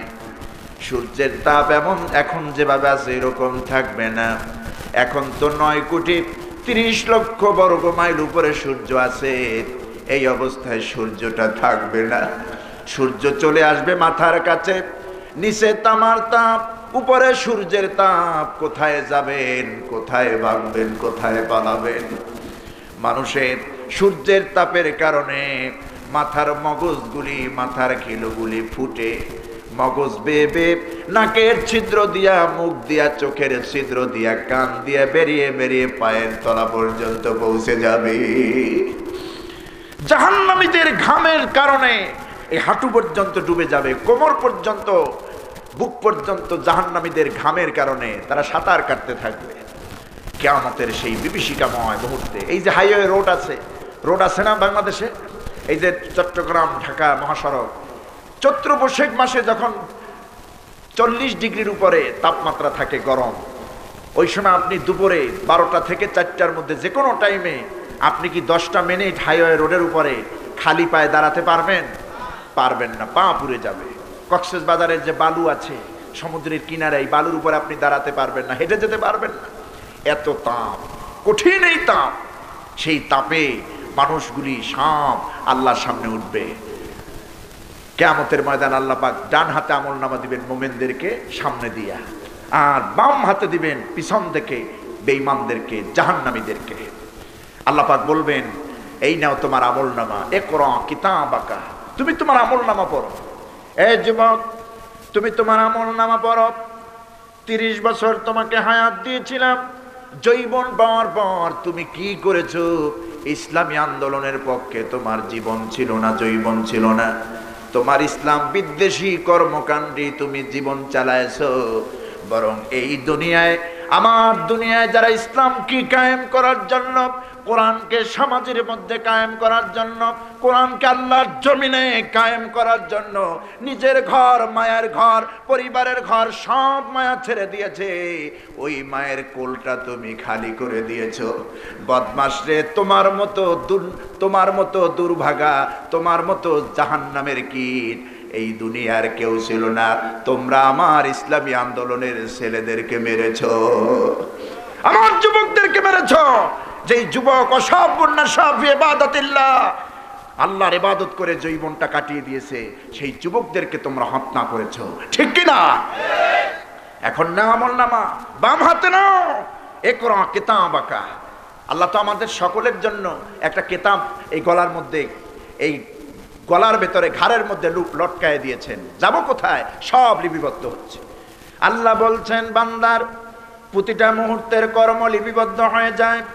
যে ব্যক্তি হারাম খায় তাও লিপিবদ্ধ হয়, যে হালাল খায় তাও লিপিবদ্ধ হয়, যে সত্য কথা বলে তাও লিপিবদ্ধ হয়, মিথ্যা যে বলে তাও লিপিবদ্ধ হয়, যে ব্যক্তি মানুষকে সহযোগিতা করে তাও যেমন লিপিবদ্ধ হয়, মানুষের উপরে জুলুম করে তাও লিপিবদ্ধ হয়ে যায়। وَكُلَّ إِنسَانٍ أَلْزَمْنَاهُ طَائِرَهُ فِي عُنُقِهِ। প্রত্যেক মানুষের জন্য তার গলদেশে একটি মেমোরি কার্ড আমি আল্লাহ লটকায় দিয়েছি। সুবহানাল্লাহ বলবেন না? এমন একটি মেমোরি কার্ড, এই দুনিয়ার মোবাইলের মেমোরি অ্যাবর্শন হয়ে যেতে পারে, নষ্ট হয়ে যেতে পারে, কিন্তু এমন একটি মেমোরি কার্ড আল্লাহর পক্ষ থেকে দেওয়া হয়েছে, কিয়ামতের দিনে এই মেমোরি অনুযায়ী বিচার হবে। এই মেমোরি কি নষ্ট হবে? এই মেমোরি কি অ্যাবর্শন হবে? সুতরাং দুনিয়ার দলিল চোতাপত্তরের প্রয়োজন নাই, মূল কথা, মূল চোতাপত্র আমার আল্লাহর কাছে আছে। রেহাই পাবি না, তোরা রেহাই পাবি না। যত জুলুম করেছো, ন্যায়কে অন্যায় করেছো, রাতকে দিন করেছো, দিনকে রাত করেছো, রেহাই কোনো হবে না। হবে রেহাই? হবে না। এই গুনাহগাররা, এই জালেমেরা, এই বদমাশেরা, জাহান্নামীরা আল্লাহর সামনে এটা অস্বীকার করবে। এই কিতাব পাওয়ার পর দেখবে যে জেনা করেছি, ক্যাসিনো করেছি, মানুষ হত্যা করেছি, পিটায়া মেরেছি, যতক্ষণ না মরে ততক্ষণ পিটাইছি। এই বদমাশগুলি যখন দেখবে আমলনামায় তো কোনো কিছু বাদ পড়ে নাই, সব লেখা আছে, ওই বদমাশগুলি বলবে, মালি হাদাল কিতাব, এটা কেমন আশ্চর্যকর কিতাব, গোপনে যা করছি তাও লেখা আছে, প্রকাশ্যে যা করেছি তাও লেখা আছে, কোনো কিছু বাদ পড়ে নাই। ওই জাহান্নামীরা বলবে, মালি হাদাল কিতাব, এটা কেমন কিতাব, ছোট গুনাহও বাদ পড়ে নাই, বড় গুনাহও বাদ পড়ে নাই, প্রকাশ্যে যা করেছি তাও লেখা হয়েছে, গোপনে রাতে রাদারে যা করেছি তাও লেখা হয়েছে। তখন এরা অস্বীকার করবে, রব্বুল আলামিন আমি এটা করি নাই, আমি ওর গায়ে হাত দিই নাই, আমি পিটায় মারি নাই, আমি জবরদখল করি নাই, আমি জুলুম নির্যাতন করি নাই, আমি মানুষের হক নষ্ট করি নাই, ওরে আমি বাড়ি থেকে খেদাই নাই, ওরে আমি মিথ্যা মামলা দেই নাই, ওরে আমি মিথ্যা সাক্ষী দিয়ে শাস্তি দেওয়াই নাই। এগুলি তোমার ফেরেশতারা বানাইয়া বানাইয়া লেখছে। ফেরেশতাদের আর কোনো কাম নাই, বানায় বানায় লিখবে। বানায় বানায় লেখছে না, এ কথা যেন না বলতে পারে, এজন্য আল্লাহ পাক কিয়ামতের দিন ওই পাপীদের জবান বন্ধ করে দিবেন। এই কথাতে মুখ দিয়ে কথা শুনবেন না, কারণ এই মুখ তো আল্লাহর সামনেও মিথ্যা কথা বলতে চাইবে। কারণ মিথ্যা বলতে বলতে এরকম অভ্যাস হয়ে গেছে। আমি গতকাল জুমায় ঢাকার পল্লবীতে সত্য এবং মিথ্যা এর উপরে খুতবা দিয়েছি। সত্য কারে বলে, মিথ্যা কারে বলে। সত্যের জয় অবশ্যই হবে, মিথ্যা অবশ্যই পরাভূত হবে। সত্যর পথ জান্নাত, মিথ্যার পথ জাহান্নাম। সত্য কোরআন, সত্য আল্লাহ, সত্য পরকাল, সত্য রসুল, সত্য বেহেশত, ঠিক কিনা? আর মিথ্যা সব বামপন্থী, রামপন্থী, জাহান্নামের যত পথ এগুলি সব মিথ্যা, শয়তানের পথ মিথ্যা। সুতরাং কিয়ামতের দিন এই পাপীরা আল্লাহর সামনে মিথ্যা কথা বলতে চাইবে। আল্লাহর সামনে বলবে, রব্বুল আলামিন এগুলো আমি করি নাই, তোমার ফেরেশতারা বানায় বানায় লেখছে। আল্লাহর ফেরেশতারা কি বানায় বানায় লেখে? না, আপনি যা করেন তাই ফেরেশতারা লেখে। এই কোরআন বলছে, মা ইয়ালফিযু মিন কাউলিন ইল্লা লাদাইহি রাকিবুন আতীদ। মানুষ এমন কোনো কথা বলে না, মানুষ এমন কোনো লফজ তার জবান দিয়া ছাড়ে না, এমন কোনো কর্ম করে না যা আল্লাহ পাকের ফেরেশতারা রেকর্ড করে না, লিপিবদ্ধ করে না। সব রেকর্ড হয়ে যায়। তুমি যা করো, একটা রিকশাওয়ালাকে যদি 100 টাকা তার সহযোগিতা করো, একটা ভিক্ষুককে যদি 1000 টাকা দান করো, সেটা যেমন লিপিবদ্ধ হয়ে যায়, একটা ভিক্ষুকের গায়ে একটা থাপ্পড় মারো, সেটাও কি হয়ে যায়? লিপিবদ্ধ হয়ে যায়। কোনো উপায় নাই। আল্লাহর সামনে এই জাতি মিথ্যা কথা বলতে চাইবে। কিন্তু আপনারা বলুন, বাংলাদেশে পারলো, কিয়ামতের দিন কি আল্লাহর সামনে মিথ্যা কথা বলতে পারবে? অবশ্যই নয়। It is quite impossible. এটা একেবারে অসম্ভব কথা। আল্লাহর সামনে মিথ্যা কথা বলতে পারবে না, কারণ এই জবানটাকে আল্লাহ বন্ধ করে দিবেন। আল্লাহ পাক বলছেন, জবান দিয়ে আমি পাপীদের কথা শুনবো না, জবানটা কি কষ্টিপ লাগায় দেব, জবানের মধ্যে আমি আল্লাহ পাক তালা মেরে দেব, জবানে আমি সিল মেরে দেব, মোহর মেরে দেব, জবান দিয়ে কোনো কথাই শুনবো না। কারণ এই দুনিয়ায় যারা মিথ্যা বলতে অভ্যস্ত ছিল, কিয়ামতের দিন এই জবান দিয়ে আল্লাহর সামনে ওরাও ওইভাবে মিথ্যা বলতে চাইবে। সেদিন এই জবান থেকে কোনো কথা শোনা হবে না। আল্লাহ পাক বলছেন, শোনো বান্দা, কি হবে সেদিন? আমি তাদের জবান কি কেমনে বন্ধ করব? আল্লাহ পাক বলছেন, আলিয়াউমা নাখতিমু আলা আফওয়াহিহিম ওয়া তুকাল্লিমুনা আইদিহিম ওয়া তাশহাদু আরজুলুহুম বিমা কানু ইয়াকসিবুন। আলিয়াউমা নাখতিমু আলা আফওয়াহিহিম, আজ আল্লাহ পাক বলছেন, আজ কিয়ামতের দিন, নাখতিমু, আমরা, জমার সিগা নেওয়া হয়েছে। আল্লাহ শান বুঝিয়ে বলছে আমরা, মানে আমি, আজকে কিয়ামতের দিন তাদের মুখগুলি বন্ধ করে দেব, তালাবদ্ধ করে দেব। আফওয়াহিহিম, তাদের জবানগুলি। ওয়া তুকাল্লিমুনা আইদিহিম, এই হাত দুটি কথা বলবে আল্লাহর সামনে। কাল্লামা ইউকাল্লিমু তাকলিমান, বাবে তাফিল থেকে এসেছে। এই হাত দুটি সেদিন কিয়ামতের ময়দানে কি করবে? কথা বলবে, কথা বলবে, কালাম বলবে। এই হাত মুতাকাল্লিম হবে। ওই যে তাবলীগের ভাইরা মুতাকাল্লিম বানান না, যিনি মানুষের সামনে পরিচয় করায় দেন তাবলীগের নিয়ম অনুযায়ী, কিয়ামতের দিন এই হাত মুতাকাল্লিম হবে আল্লাহর সামনে। আল্লাহর সামনে এই হাত মুতাকাল্লিম হবে। জবান দিয়ে কোনো সাক্ষী গ্রহণ করা হবে না। ওয়া তুকাল্লিমুনা আইদিহিম, এই হাত সেদিন সাক্ষী দেবে, কথা বলবে। এই হাত দিয়া কয়টা ঘুষের ভান্ডিল নিয়েছো তাও যেমন সাক্ষী দেবে। এই হাত দিয়া কয়টা সুদের টাকা গ্রহণ করেছো তাও সাক্ষী দিবে। এই হাত দিয়ে মানুষের প্রতি কয়বার জুলুম করেছো, অত্যাচারের লাঠি ব্যবহার করেছো, তাও যেমন সাক্ষী দেবে। এই হাত দিয়া কয়টা অন্যায় রায় ঘোষণা করেছো তাও সাক্ষী দিবে। সব সাক্ষী দিবে আল্লাহর সামনে, দিবে না? এই হাত বলে দেবে। এই হাত চুপ থাকবে না। আজকে এই হাত যারা ভালো পথে ব্যবহার করে, যারা ভালো পথে ব্যবহার করে না, এই হাত কিয়ামতের দিন এই হাত একটার পর একটা সব অপকর্মগুলি এই হাত বলে দিবে আল্লাহর সামনে। আল্লাহ আমারে দিয়ে মানুষের উপরে থাপ্পড় মেরেছে, আমারে দিয়ে ঘুষের টাকা নিয়েছে, আমারে দিয়ে হারামটা গ্রহণ করেছে, আমারে দিয়ে অবৈধ কাজ করাছে, আমারে দিয়ে যত অন্যায় কাজ করাছে সব সাক্ষী দেবে। আবার এই হাত সাক্ষী দেবে রব্বুল আলামিন, আমি এই হাত আমারে দিয়ে এই পৃথিবীর যত ভালো কাজ আমাকে দিয়ে করানো হয়েছে, এই হাত দিয়ে মানুষকে পথ দেখানো হয়েছে, এই হাত দিয়ে মসজিদের ইট গাঁথনি করা হয়েছে, এই হাত দিয়ে মাহফিলের দান সদকা দান গ্রহণ করা হয়েছে, দান করা হয়েছে, এই হাত দিয়া মানুষের গরিব মানুষের মাঝে হাদিয়া দেওয়া হয়েছে, যাকাতের টাকা এই হাত দিয়ে দেওয়া হয়েছে। বলবে না হাত? সব বলবে। ওয়াতাশহাদু আরজুলুহুম, আর এই পা কিয়ামতের দিন সাক্ষী দিবে আল্লাহর সামনে। এই পা দিয়ে কত জেনার জায়গায় যাওয়া হয়েছে, কতটা অপকর্ম করা হয়েছে, কিয়ামতের দিন এই পা ঠিক মতোই সাক্ষী দিবে। দেবে কিনা বলেন? দেবে। কোনো উপায় নাই, কোনো উপায় নাই। আপনার দাঁড়ায় থাকতে হবে আল্লাহর সামনে, সব ওপেনে বলতে হবে।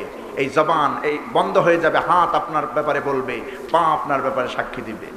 আজকে তো মিথ্যা সাক্ষী যারা দেয়, মিথ্যা সাক্ষী দেশে আছে না নাই? 100-র মধ্যে আমি তো মনে করি 100-র মধ্যে মামলা এরকম সাক্ষী আছে না নাই?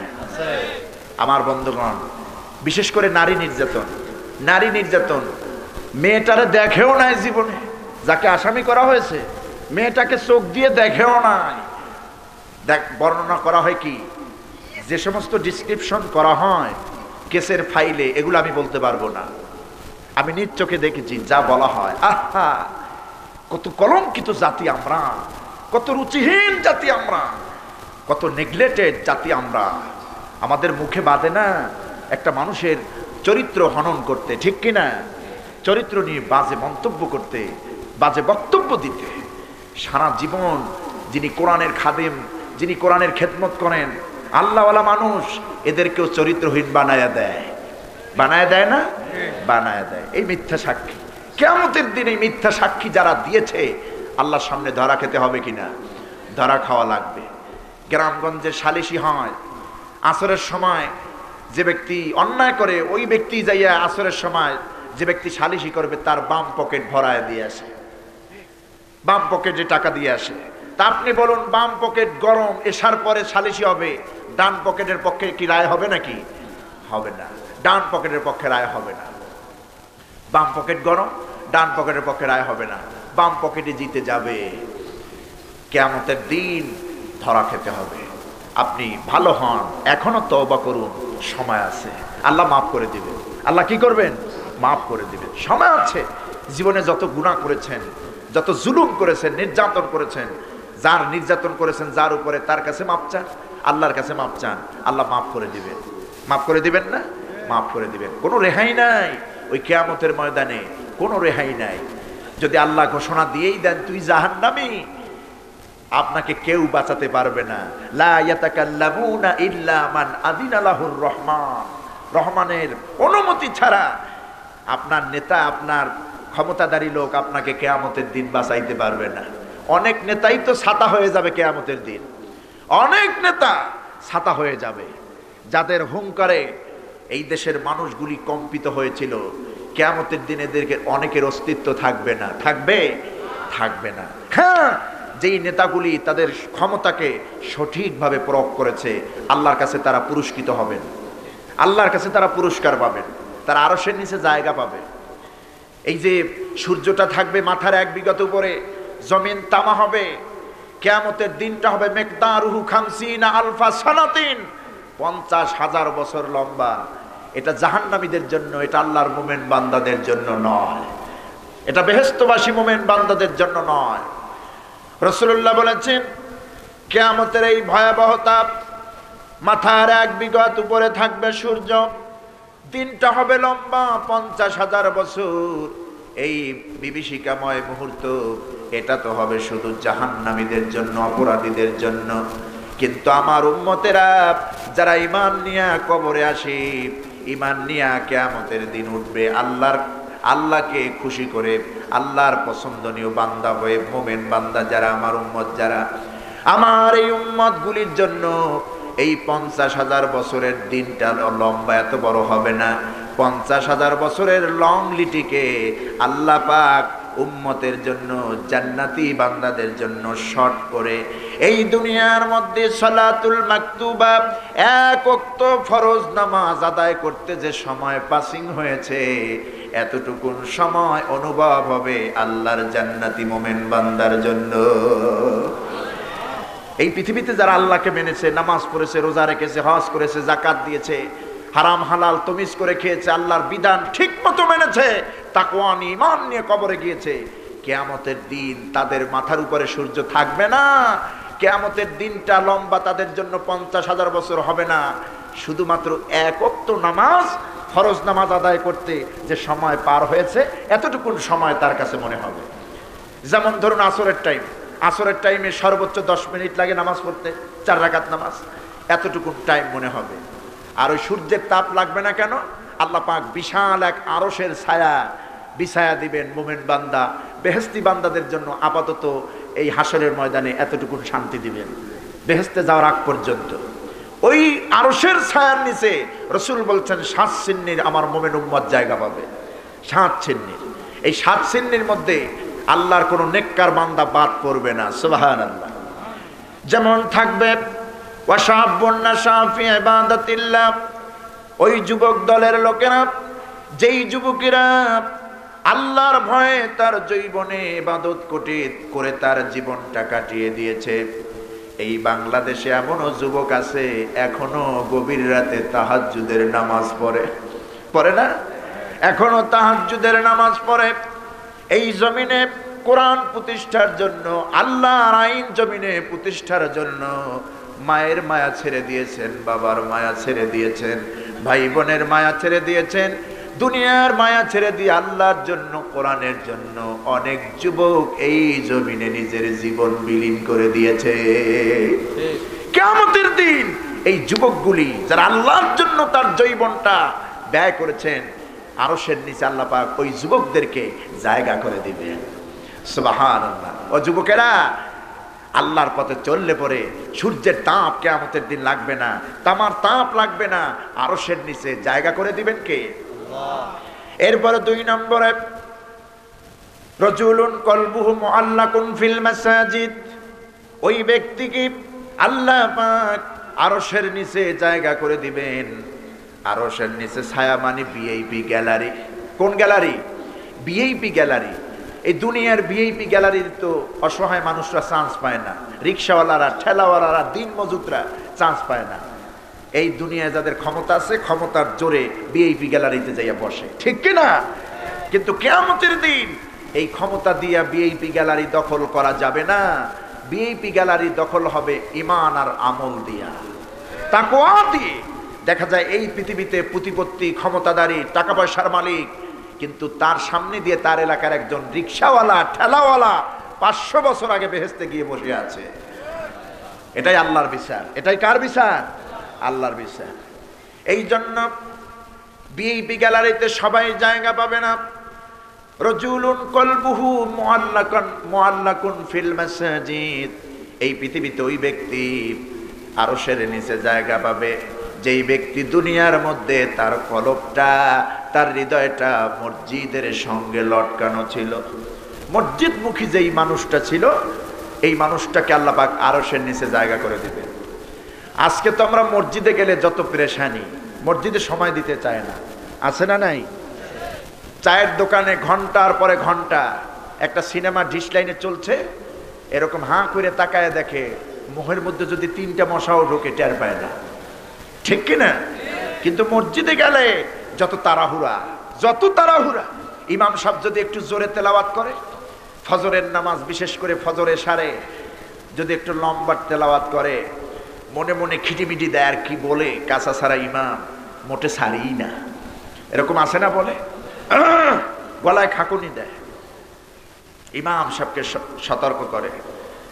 মসজিদে গেলে নামাজ যে পরে বোঝা যায় না, আল্লাহু আকবার তাকবীরে তাহরিমা হাত বেঁধে ফ্যান কয়টা ঘোরে কি কয়টা ঘোরে না দেখতেছে, ইমাম সাহেবের টুপি বেঁকা না সোজা এগুলি দেখতেছে, কান চুলকায়, নাক চুলকায়, আবার সামনের কাতার থেকে কাশি শুরু হইলে শেষের কাতার পর্যন্ত সমানে কাশতেই থাকে। ঘরের মধ্যে 10 জন 15 জন লোক থাকে, 8-10 জন লোক থাকে একই ফ্যামিলিতে, সারা দিন সারা রাত ঘরে থাকে, কোনো একটা কাশি নাই। মসজিদে গেলি জনমের মতো কাশে, এরকম আছে না নাই? আছে, সমানে কাশতে থাকে। আবার দেখা যায় মসজিদে চেয়ার পেতে নেছে, এখন অসুস্থ না, একজনকে দেখছে যে অসুস্থ, উনি যদি চেয়ারে বসতে পারে তাহলে আমি কি, আমি পারবো না কেন? উনি যদি টুলে বসে আমি বসবো এই হাতাওয়ালা চেয়ারে। কথা বুঝে আসছে? দেখা দেখি রুগী, দেখা দেখি রুগী, বুঝেন? দেখা দেখি রুগী আসলে রোগ না। দেখা যায় মসজিদের চেয়ারে অনেকে নামাজ পড়ে, এলাকা ভাইজা খায়, এলাকা লাডায় খায়, মসজিদে গেলে অসুস্থ হয়ে যায়। বেজার হলেন? হইলে কিছু করার নাই, সত্য কথা বললাম। মসজিদ যায় চেয়ারে বসে, মসজিদে গিয়ে অসুস্থ হয়ে যায়। আমার বন্ধুগণ, মসজিদের সঙ্গে ভালো ব্যবহার করুন, মসজিদের সঙ্গে ভালো সম্পর্ক রাখুন। এমন বান্দা আছে যারা 1 ওয়াক্ত নামাজ শেষ হওয়ার পর আর 1 ওয়াক্তের নামাজ চিন্তা করে, ঠিক কিনা?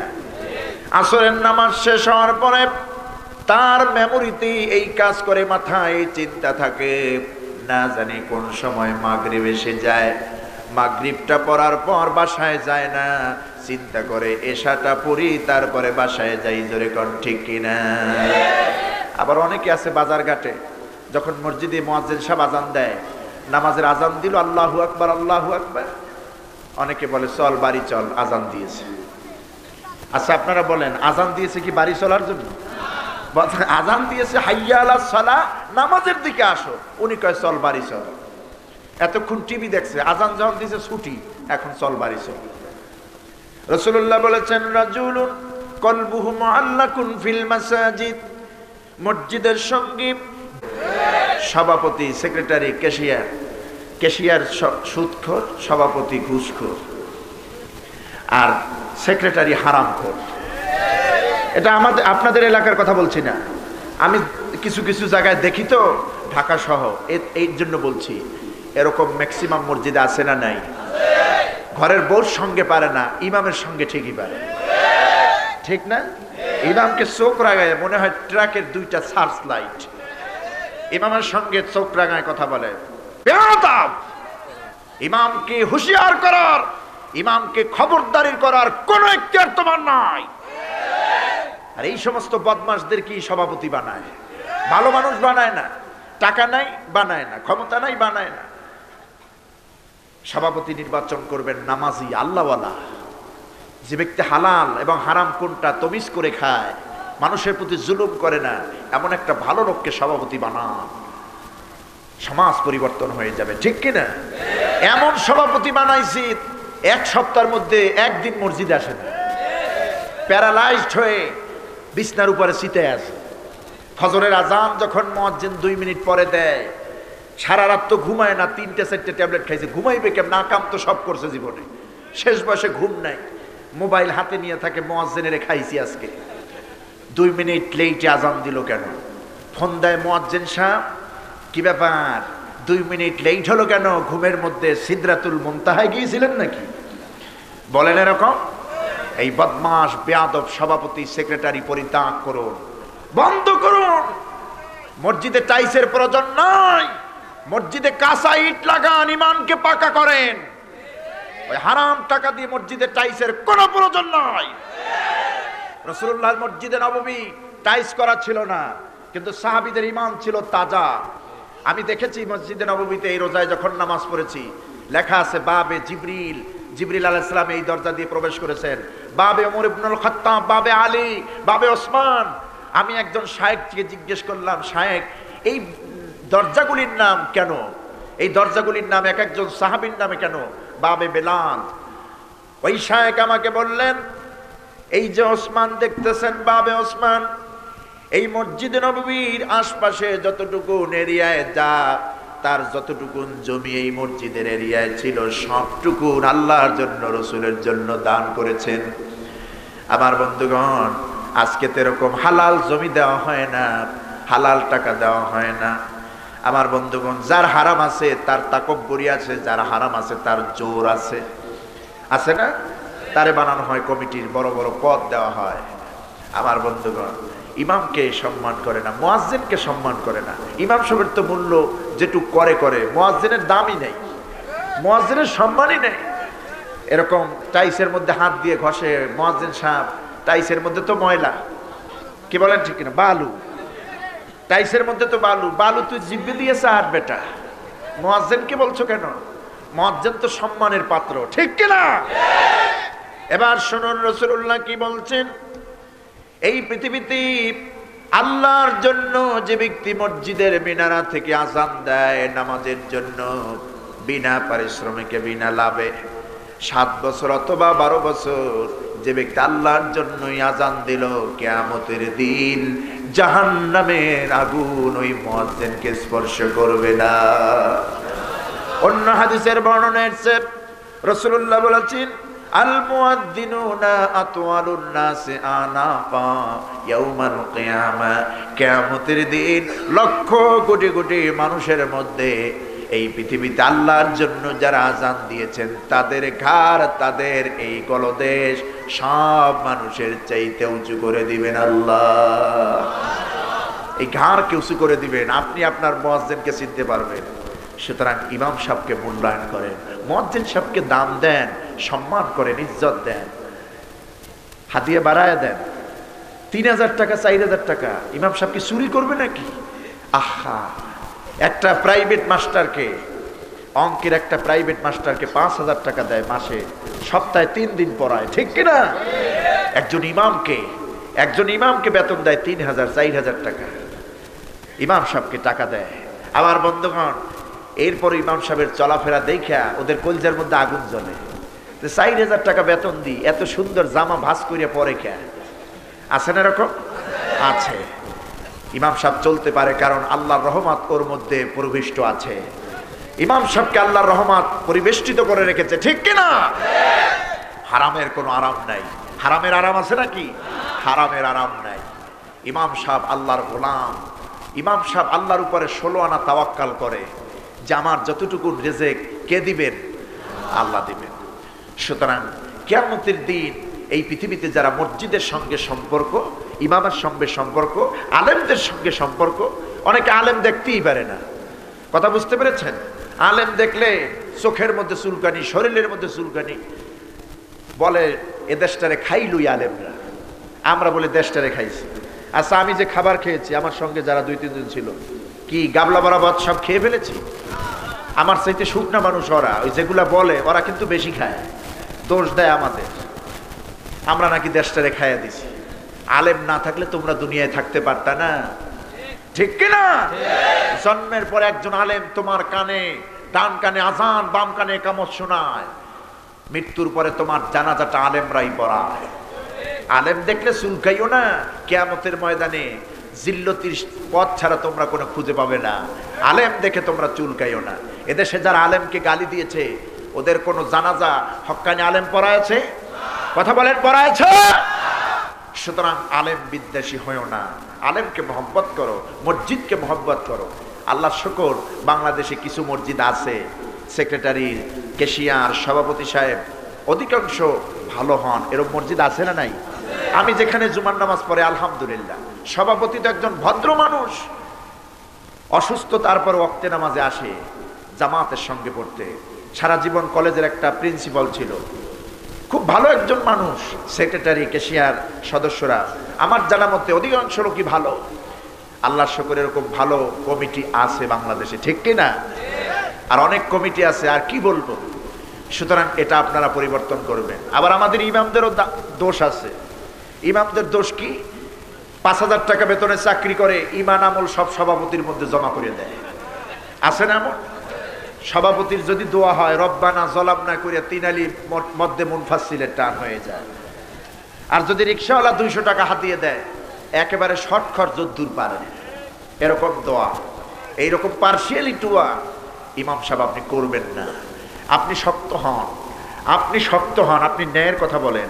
আমি যখন মসজিদে চাকরি নিয়েছি আরো 4 বছর আগে, তখন আমি স্টেট কার্ড বলেছি আমাকে এই মেম্বরে বসে আমাকে আল্লাহ এখানে বসাইছেন সত্য বলার জন্য, সত্য বলার জন্য, কোরআন বলার জন্য, সুদের ব্যাপারে বলার জন্য, ঘুষের ব্যাপারে বলার জন্য, জুলুমের ব্যাপারে বলার জন্য, হারামের ব্যাপারে বলার জন্য এখানে আমাকে বসাইছেন। সুতরাং মুক্ত কণ্ঠে আমাকে বলতে দিতে হবে, আমাকে বলতে দিতে হবে। আল্লাহ শুকর, যত সত্য, যত দৃঢ়তার সাথে বলি চাকরি তত শক্ত হয় আমার ইমাম ভাইরা, আলেম ভাইরা, মাদ্রাসা হোক মসজিদ হোক, দায়িত্ব পালন করবেন ইমান এবং ইখলাসের সাথে। চাকরির পরোয়ানা করবেন না। 4000 টাকা বেতন আপনার কি হবে? আপনার 2টি হাত দিয়েছেন আল্লাহ, আপনার হাত দুটি পুরা রানিং চলতেছে, আপনি ক্ষেত খামারের কাজ করেন, আপনি কৃষি কাজ করেন, 4000 টাকার ধন না দিয়েন না। 10,000 টাকা, 12,000 টাকা, 20,000 টাকা আপনি ইনকাম করতে পারবেন। ওই মসজিদের সভাপতি, মাদ্রাসার ক্যাশিয়ার আপনার পাও ধরতে বাধ্য হবে, হুজুর বেয়াদবি হয়েছে, বেয়াদবি নেবেন না, আল্লাহর রাস্তায় চলেন। ঠিক কিনা? কিন্তু আমরাই তো এইটাকে প্রশ্রয় দেই বলে এরা লাই পেয়ে গেছে। ঠিক না? ইমামকে সঠিক হতে হবে, ইমামকে সঠিক হতে হবে। রাসূলুল্লাহ বলেছেন আলেমের মর্যাদা এত বেশি, ফাদলুল আলেমে আলাল আবিদ কাফাদলি আলা আদনাকুম। আল্লাহর নবী বলেন আলেমের মর্যাদা তোমাদের কাছে এত বেশি, আমি রাসূলের মর্যাদা, তোমরা সাহাবীরা তোমাদের মধ্যে আমি নবীর মর্যাদা যেমন বেশি। সুতরাং মসজিদমুখী হব, ঠিক কিনা? যেমন আমরা মাহফিলমুখী, এখানে অনেক লোক আছে, আমি একেবারে নিশ্চিত হয়ে বলছি ফজরের নামাজ পড়বে না। অনেক লোক নিয়তি করছে এখন যে যাই ঘুম দেব সকাল 8টার নিচে না। কি কমন পড়ছে না? অনেকে নিয়ত, আবার কয় হ। কথা বুঝতেছেন? এই মাহফিল শোনা তো নফল, ফরজটা বাদ দেবেন কেন? ফরজের সময় বিশেষ করে ফজরে যে শীত, অনেক সময় ইমাম সাহেব মুসল্লি খুঁজে পায় না, নিজে ইমাম, নিজে মুয়াজ্জিন, নিজে মুত্তাকি মুসল্লি। ছাত্র জীবনে আমি 9 বছর এক জায়গায় ইমামতের খেদমত করেছি, আমার ঝালকাঠি এনএস কামিল মাদ্রাসার পাশে। তো ওই সময় তো আমি আজান দিতাম, আমি নামাজ পড়াতাম, আমি ইমাম সাহেব। আজান দেওয়ার পর মসজিদের বারান্দায় এসে খুঁজি, একটা মুসল্লিও খুঁজে পাই না। চিন্তা করি সবকিছু মনে আজকে আমারই করা লাগবে। কথা বুঝে আসছে তো, আমার বাস্তব অভিজ্ঞতা থেকে বলছি যে ফজরের মুসল্লি হয় না, ফজরের জামাতে লোক হয় না। ফজরের জামাতে নামাজ পড়বেন, দিনের আলোটা যখন আপনার ফেইজে পড়বে, ফজরের এক্সারসাইজটা যখন হবে, 4 রাকাত নামাজের মাধ্যমে যে ব্যায়াম হবে, ডায়াবেটিস থাকবে না ইনশাআল্লাহ। যুবক ডায়াবেটিস হবে না, প্রতিদিন যুবক ফজরের নামাজ পড়তে হবে, ফজরের নামাজ পড়তে হবে। রাজি আছেন? রাসূল বলছেন কলবুহু মুআল্লাকুন ফিল মাসাজিদ, যাদের কলবটা মসজিদের সাথে লটকানো, তাদের সঙ্গে আল্লাহ পাক তাদেরকে আরশের নিচে জায়গা করে দিবেন। এরপরে ইমামুন আদিল, ন্যায় বিচারক, এই জিনিসটা আমাদের দেশে ভরে গেছে, ঠিক কিনা? ন্যায় বিচারে ভরা না? কোথাও অন্যায় বিচার আছে?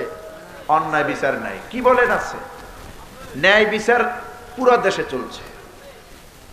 আমার বন্ধুগণ, উকিলরা সত্যটাকে গোপন করে মিথ্যা বলে, এমন সুন্দর বলে, সত্য অত দ্রুত চলে না, ঠিক কিনা? এই জন্য দুনিয়ার কোন উকিলদেরকে আমরা বিশ্বাস করি না। আমাদের যথেষ্ট, আমাদের উপযোগী উকিল হলেন আল্লাহ পাক। আমাদের উকিল কে? হাসবুনাল্লাহু ওয়া নি'মাল ওয়াকিল, নি'মাল মাওলা ওয়া নি'মান নাসির। আমাদের জন্য সাহায্যকারী, আমাদের জন্য উকিল আল্লাহ। কারণ এই পৃথিবীর উকিলরা মিথ্যা কথা বলে, এই পৃথিবীর উকিলরা দিনকে রাত বানায়, রাতকে দিন বানায়। আমার বন্ধুগণ, আল্লাহ পাক উকিলদের, অ্যাডভোকেটদের মাথার মধ্যে যে মগজ দিয়েছেন আর্গুমেন্ট করার জন্য, যুক্তি তর্ক খণ্ডন করার জন্য, কিন্তু এই জ্ঞান দিয়েছেন অন্যায় পথে পরিচালিত করার জন্য নয়। ন্যায়ের পক্ষে লড়তে হবে, ঠিক কিনা? আজকে ন্যায়ের পক্ষে না, অন্যায়ের পক্ষে বিজয় হয়, আর এই বিজয় বেশি দিন টিকবে না ইনশাআল্লাহ, ঠিক কিনা বলেন? সুতরাং সেই কিয়ামতের দিন আমাদেরকে উঠতে হবে, এই গুণ বিশিষ্ট অবস্থা নিয়ে আমরা যদি উঠি, আল্লাহ পাক বলবেন বান্দা যা তোরে আমি জান্নাত দিয়ে দিলাম।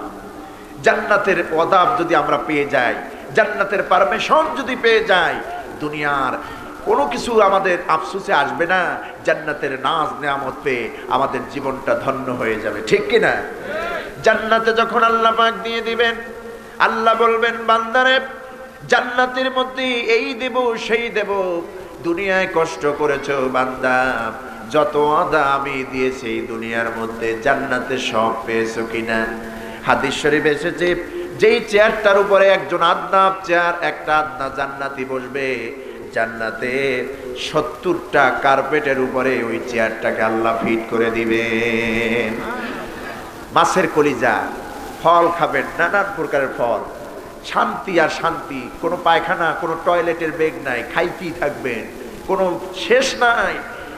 খালিদিনা ফিহা, জীবনভর আজীবন সেখানে সেই জান্নাতের নাজ নেয়ামত আমরা ভোগ করতে পারবো, যদি আল্লাহ আমাদেরকে মেহেরবানি করে জান্নাত দেন, বলেন আমিন। আর সেই জান্নাত পাবো আমাদের রসুলের সুপারিশে। কার সুপারিশে? আমার নবীজি। অনেকে কিন্তু আমার নবীর সুপারিশ বিশ্বাস করেন না। রসুল তো সাহিবুস শাফা, সুপারিশের মালিক। রসুল যাকে সুপারিশ করবেন আল্লাহ পাক তাকে বেহেশত দিয়ে দিবেন। আজকে তো আমাদের দেশে যত নবীর প্রেমিক আছে এরা তো সুপারিশ দুনিয়াতেই পাইয়ে নিয়েছে, ঠিক না? আছে না? নবীর মহব্বতের ঠেলায় সোনাগাজীর একটা দোকানেও কোনো জিলাপি বাদ নাই, সব খেয়ে ফেলছে। এরকম আছে না নাই? লক্ষ লক্ষ টাকা খরচ করে নবীর মহব্বতে, কিন্তু নবীরে যদি কেউ গালি দেয় একটা মিছিল বের করে না, নবীরে যদি ব্যঙ্গ করে একটা বিবৃতি দেয় না। এরকম ভণ্ড আশেক বাংলাদেশে আছে না নাই? এইরকম ভণ্ড সুন্নি, সুন্নি নাম দেয়, পা থেকে মাথা পর্যন্ত সুন্নতের কোনো চিহ্ন নাই। এরকম আছে না নাই? এরা জাহান্নামের কীট, রসুলের সঙ্গে প্রতারণা করছে, দুশমনে রসুল, আশিকে ইবলিস। এরা কোনোদিন আশিকে রসুল হতে পারে না। ওই যে ঢাকার শহর একটা আছে দেখেন না, এত বড় পেট, আমি চিন্তা করি টয়লেটে যায় কেমনে, 2 জন সেক্রেটারি ছাড়া তো সম্ভব না। সেদিন দেখলাম একটা ভিডিওতে, সে বলছে যে এই কোরআন কি মানুষকে মুক্তি দিতে পারে? ওই বদমাশ বলছে এই কোরআন কি মানুষকে মুক্তি দিতে পারে? এই কোরআন তো কালো অক্ষর দিয়ে সাদা পৃষ্ঠার উপরে কিছু লেখা, এই কোরআন তো মানুষকে মুক্তি দিতে পারে না। যদি মুক্তি দিতে পারত সাদ্দামকে মুক্তি দিত। এই কথাই বদমাশ বলছে। আমি মা ফাতেমার যে জামাই, আমি তাকে বিয়ে করেছি, আপনাদের বিশ্বাস হয় না? এই কথাটা ওই বদমাশ বলছে। মাও বলছে, ফাতেমাও বলছে, জামাইও বলছে। আমার বন্ধুগণ, এই বদমাশ, এই ভণ্ড আশিকে রাসূল নামের দুশমন, এরা আজকে যেই কর্মকাণ্ড করছে কাফেরদের চাইতে ইসলামের বেশি ক্ষতি করছে এরা, ঠিক কিনা? বেশি ক্ষতি করছে এরা। এই যে ভোলার ময়দানে, ভোলায় জীবন দিল কারা? কোরআন প্রেমিকেরা, ইসলামী আন্দোলনের কর্মীরা, ঠিক কিনা? রসুলকে অবমাননা করেছে, সহ্য হয় নাই, তাদের বুকটা পেতে দিয়েছে। কত হাজার গুলি করবি কর, আমার রসুলের অবমাননা মেনে নিতে পারি না। যুদ্ধের ময়দানে রসুলের জন্য, কোরআনের জন্য, আল্লাহর জন্য জীবন দেয় একজনে। আর আশিকে রসুলের সাইনবোর্ড লাগাও তোমরা। সময় আসলে পুরান জুতা দিয়ে সাইজ করা হবে ইনশাআল্লাহ, ঠিক কিনা? ইসলামের সবচাইতে বড় ক্ষতি করেছে। একটু আগে আমার ভাই হেলালি সাহেব বললেন খাব্বাবের কথা, যে গর্তগুলি হয়েছে, পোকা ধরেছে, কত বিষাক্ত পোকা, কত আংটা ধরা সেই গর্ত। হযরত ওমর তো জিজ্ঞেস করছিলেন এই গর্তগুলো কিসের? আমাকে আমার শরীর থেকে পোশাকটা খুলে উত্তপ্ত বালুর উপরে আংটা, গরম আংটার উপরে, জ্বলন্ত আংটার উপরে চিৎ করায় শোয়া দিয়েছে। এমনকি ভারী পাথর আমার বুকে চাপা দিয়েছে, যাতে করে পিঠের মধ্যে জ্বলন্ত আংটাগুলি ভালো করে প্রবেশ করে। ওই আংটাগুলি আমার পিঠের ভেতরে প্রবেশ করেছিল। যে গর্তগুলি হয়েছে আজও পর্যন্ত তা শুকায়া যায় নাই। কেমন নবীর আশিক হযরতে তালহা, যুদ্ধের ময়দানে 80 থেকে 90টা তীর রসুলকে প্রোটেক্ট দেওয়ার জন্য বুকের মধ্যে ধারণ করেছে। আমার মতো তালহার 1000 জীবন যদি চলে যায়, বিশ্ব নবী যদি দুনিয়ায় বেঁচে থাকেন, এটাই উম্মতে মুহাম্মাদীর বড় সান্ত্বনা। আর তুমি নিজেকে আশিকে রাসূল দাবি করো, ভণ্ড প্রতারক কোথাকার। ইবলিস, ইবলিস আশিক, ইবলিস নবীর আশিক দাবি করে। আমার বন্ধুগণ, কোনদিন শুনছেন ওর একটা মিছিল দিতে? ওর একটা মিছিল দিতে শুনেছেন? নবীর বিরুদ্ধে যারা কথা বলে ওদের বিরুদ্ধে কোনো বক্তব্য নাই, বিবৃতি নাই, মিছিল নাই। মিছিল ঠিকই করে রবিউল আউয়ালের দিনে মিছিল করে, জশ্নে জুলুস এগুলো করে না? করে। এমন কি ভণ্ড পীরদের দেখছি খালি গায়ে নবীর নামে কেক কাটে, হ্যাপি বার্থডে টু ইউ রাসূলুল্লাহ। কথা বুঝতে পেরেছে? নিয়ে গেছে কোথায়? রসুলের সম্মানকে। একটা বাচ্চার জন্মদিন পালন করে, এটা তো ইহুদিদের কালচার। মুসলমান কোনো জন্মদিন পালন করে না, করে নাকি? কোন মুসলমান যাদের ধর্মীয় জ্ঞান আছে, নৈতিক জ্ঞান আছে, তারা এই জন্মদিনটি পালন করে না। বার্থডে এটা পালন করার কিছু নেই। নবীর নামে কেক কাটে, হ্যাপি বার্থডে টু ইউ রাসূলুল্লাহ। আমার শুনে মেজাজটা এত খারাপ হয়েছিল যে হ্যাপি বার্থডে টু ইউ রাসূলুল্লাহ, নবীর নামে হ্যাপি বার্থডে, এগুলি করছে ওরা। আর দাবি করছে আশিক রাসূল। কিয়ামতের ময়দানে প্রমাণ হবে কারা আশিক রাসূল, ঠিক কিনা? সুতরাং আমি বলতে চাই, আমরা সঠিক রাস্তায় আলেম ওলামার পক্ষে, ইসলামী আন্দোলনের পক্ষে, কোরআনের পক্ষে, নবীর পক্ষে আছি না নাই? আছি না নাই? আল্লাহ আমাদেরকে কবুল করুন, আমরা বলি আমিন। হাদা মা ইনদি ওয়াল ইলমু ইনদাল্লাহ আলাইহি তাওয়াক্কালতু ওয়া ইলাইহি উনীব। একটু ইস্তিগফার করি। আস্তাগফিরুল্লাহ রাব্বি মিন কুল্লি জামবিন ওয়া আতুবু ইলাইহি লা হাওলা ওয়ালা কুওয়াতা ইল্লা বিল্লাহিল আলিয়্যিল আযীম। কিছু বলার আছে? আল্লাহুম্মা আমিন। রব্বানা যালামনা أنفسنا وإن لم تغفر لنا وترحمنا لنكونن من الخاسرين ربنا آتنا في الدنيا حسنة وفي الآخرة حسنة وقنا عذاب النار رب ارحمهما كما ربياني صغيرا رب ارحمهما كما ربياني صغيرا রব্বুল আলামিন, তুমি তোমার কুদরতি নজর দিয়ে তাকায়া দেখো, ঠান্ডা রাত, সত্য প্রবাহ চলছে বাংলাদেশে। লোকেরা হাঁটতে পারে না রাস্তা দিয়ে ঠান্ডা বাতাসের কারণে। রব্বুল আলামিন, আবহাওয়া ঠান্ডা, জমিন ঠান্ডা, কিন্তু তোমার বান্দাদের দিলগুলি আল্লাহ তোমার প্রতি এখনো অটুট আছে। রব্বুল আলামিন, তোমার বান্দাদের দিল, তোমার বান্দার ঈমান ঠান্ডা হয় নাই। জজবাওয়ালা ঈমান নিয়া, তাজা ঈমান নিয়া কোরআনের নসিহত শুনেছে, হাদিসের কথা শুনেছে। আল্লাহ 1 ঘন্টা 2 ঘন্টা নয়, সেই মাগরিব থেকে প্রায় 6টা ঘন্টা তোমার বান্দারা এই ময়দানে বসে বসে কোরআন হাদিস শুনেছে তোমার মহব্বতে। রব্বুল আলামিন, তুমি তোমার কুদরতি নজর দিয়ে তাকায়া দেখো, আয় আল্লাহ, 1 লোকমা খাবার পাওয়ার জন্য আমরা বসি নাই।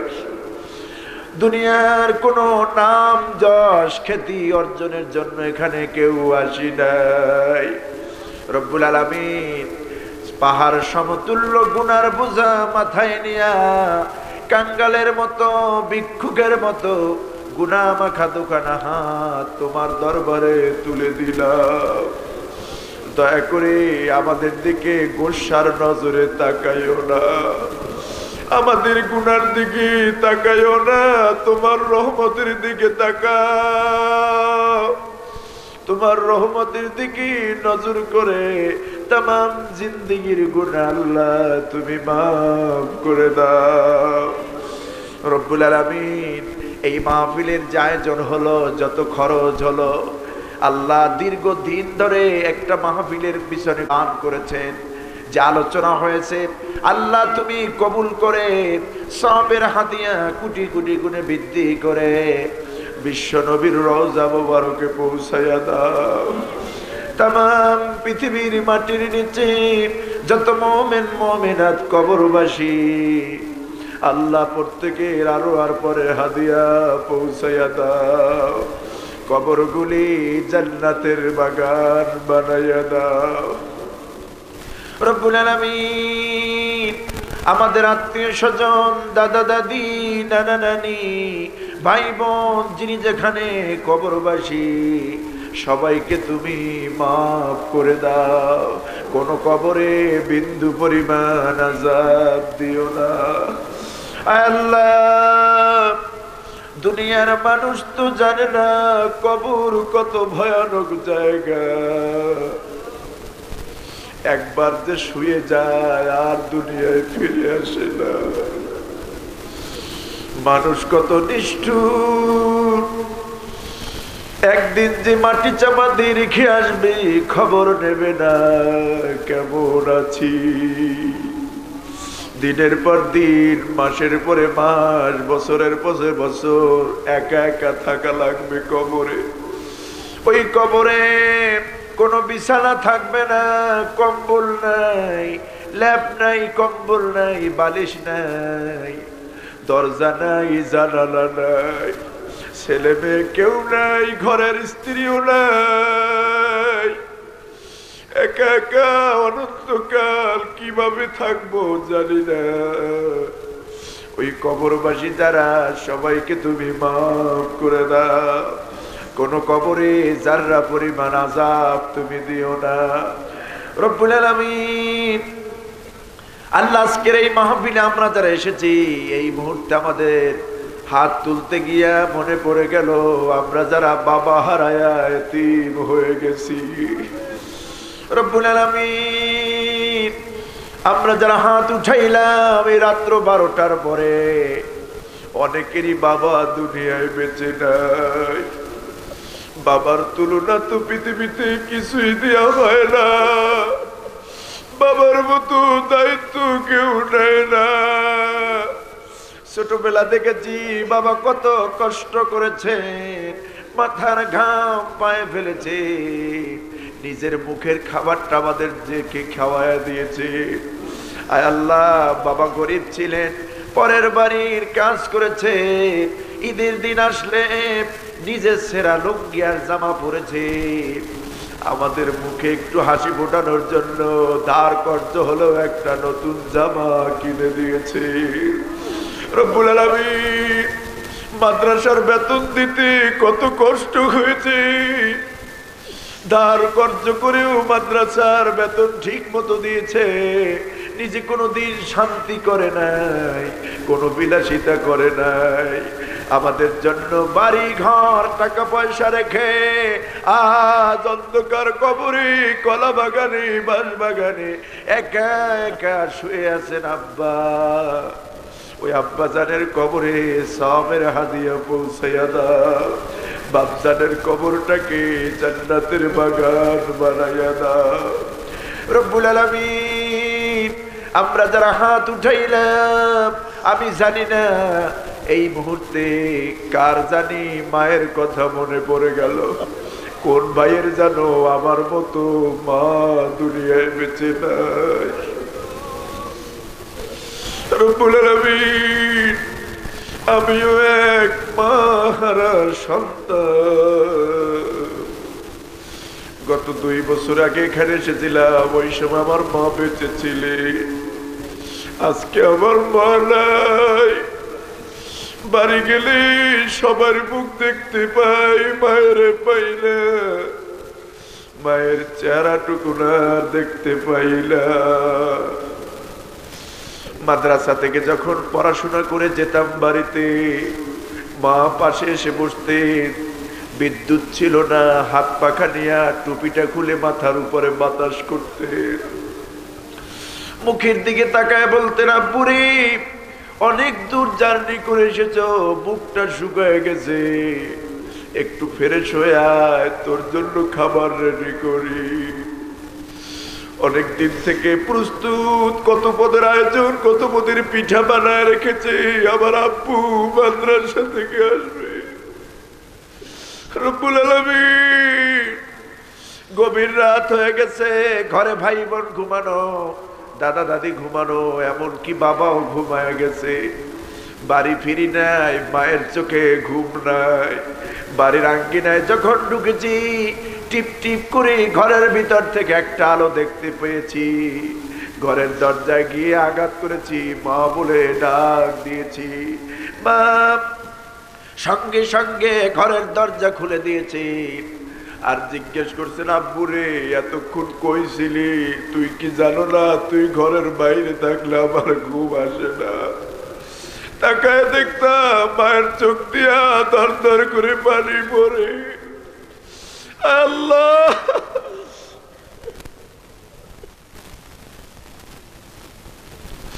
এমন মা যাদের বিদায় হয়ে গেল, রব্বুল আলামিন মায়ের কবরটাকে জান্নাতের বাগান বানাও। আমার মা সহ আমাদের প্রত্যেকের মা বাপজার কবরে, আব্বা আম্মার কবরগুলি জান্নাতের বাগান বানায়া দাও। রব্বির হামহুমা কামা রব্বায়ানি সগীরা, রব্বির হামনি সগীরা। আয় আল্লাহ তাআলা, রাজাপুর এই মিফতাহুল উলুম মাদ্রাসাকে তুমি কবুল করো। মাদ্রাসার কোনো অভাব তুমি রেখো না। আয় আল্লাহ, আসাদিজায়ে কেরাম, তালেবে ইলম যারা, সকলকে তুমি দ্বীনের খেদমতে কবুল করো। এই মাদ্রাসাকে যারা সহযোগিতা করেন, আল্লাহ তুমি তাদের পরিবারগুলিকে হেফাজত করো। এই মাদ্রাসাকে তুমি কবুল করে নাও, এই মাহফিল কবুল করো। আমরা যারা এসেছি আমাদের জীবনের গুনাহ খাতা মাফ করে দাও। গুনাহ নিয়ে যেন বাড়ি না যায়, আমাদেরকে মাসুম বেগুনাহ বানায়া দাও রব্বুল আলামিন। অনেক যুবক ভাই এসেছেন, নামাজি বানায়া দাও, ইসলামী আন্দোলনের কর্মী বানায়া দাও। মুরব্বী বাবাজিদেরকে তুমি মাফ করে দাও। অনেক মা বোন হাত উঠাইছেন পর্দার আড়ালে, কোলে বাচ্চা, পেটে বাচ্চা। আবার মা বোনদেরকে মা আয়েশা, মা খাদিজার কাতারে কিয়ামতের দিন দাঁড় করায়া দিও রব্বুল আলামিন। স্বামী সংসার নিয়া পরিবারটাকে, সংসারটাকে ইসলামের দুর্গ বানাতে পারে কবুল করে দাও। আমাদের গ্রাম থেকে অভাব দূর করে দাও, আমাদের দেশ থেকে অভাব দূর করে দাও। হারাম বিদায় করে দাও, হালাল নিয়ে সন্তুষ্ট থাকতে পারি তৌফিক দিয়া দাও। আমাদের বন্দেগী তুমি রব্বুল আলামিন। কোরআনের কথা বলার কারণে মাজলুম, তোমার পথে মানুষকে দাওয়াতের কারণে মাজলুম। আল্লাহ, তোমার ওই মাজলুম বান্দাদের উপরে সাকিনা নাজিল করে দিও, তোমার গায়বী মদদ দিয়া সাহায্য করো রব্বুল আলামিন। আজকে বিশ্বের মুসলমানরা মার খায়, বিজাতি দিয়ে আমাদেরকে মার খাওয়াইও না।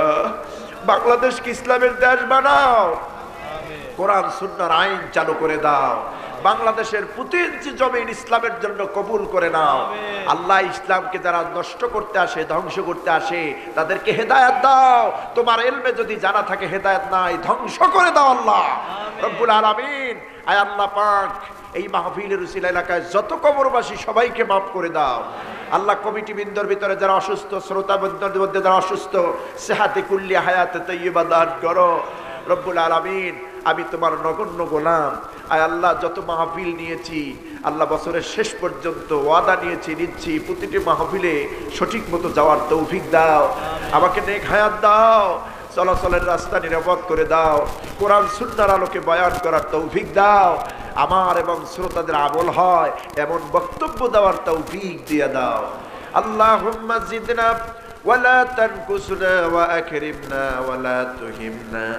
اللهم اجعلنا من التوابين واجعلنا من المتطهرين واجعلنا من عبادك الصالحين واجعلنا من الذين لا خوف عليهم ولا هم يحزنون. اللهم حبب إلينا الإيمان وزينه في قلوبنا وكره إلينا الكفر والفسوق والعصيان وجعلنا من الراشدين. اللهم زدنا ولا تنقصنا وأكرمنا ولا تهنا. আল্লাহ, আমাদেরকে বারবার মক্কা মদিনায় নিয়ে যাও, তোমার ঘরটা বারবার তাওয়াফ করতে পারি, নবীর রওজায় সালাম দিতে পারি, কবুল করে নাও। যেদিন মৃত্যুর ঘন্টা বেজে যাবে, দিনটা জুমার দিন, রমজান মাসে কবুল করো। ঈমানকে মজবুত করে দিও আর আমাদের প্রত্যেকের জবানে কালেমা জারি করে দিও লা ইলাহা ইল্লাল্লাহু মুহাম্মাদুর রাসূলুল্লাহ সাল্লাল্লাহু আলাইহি ওয়াসাল্লাম। আসসালামু আলাইকুম।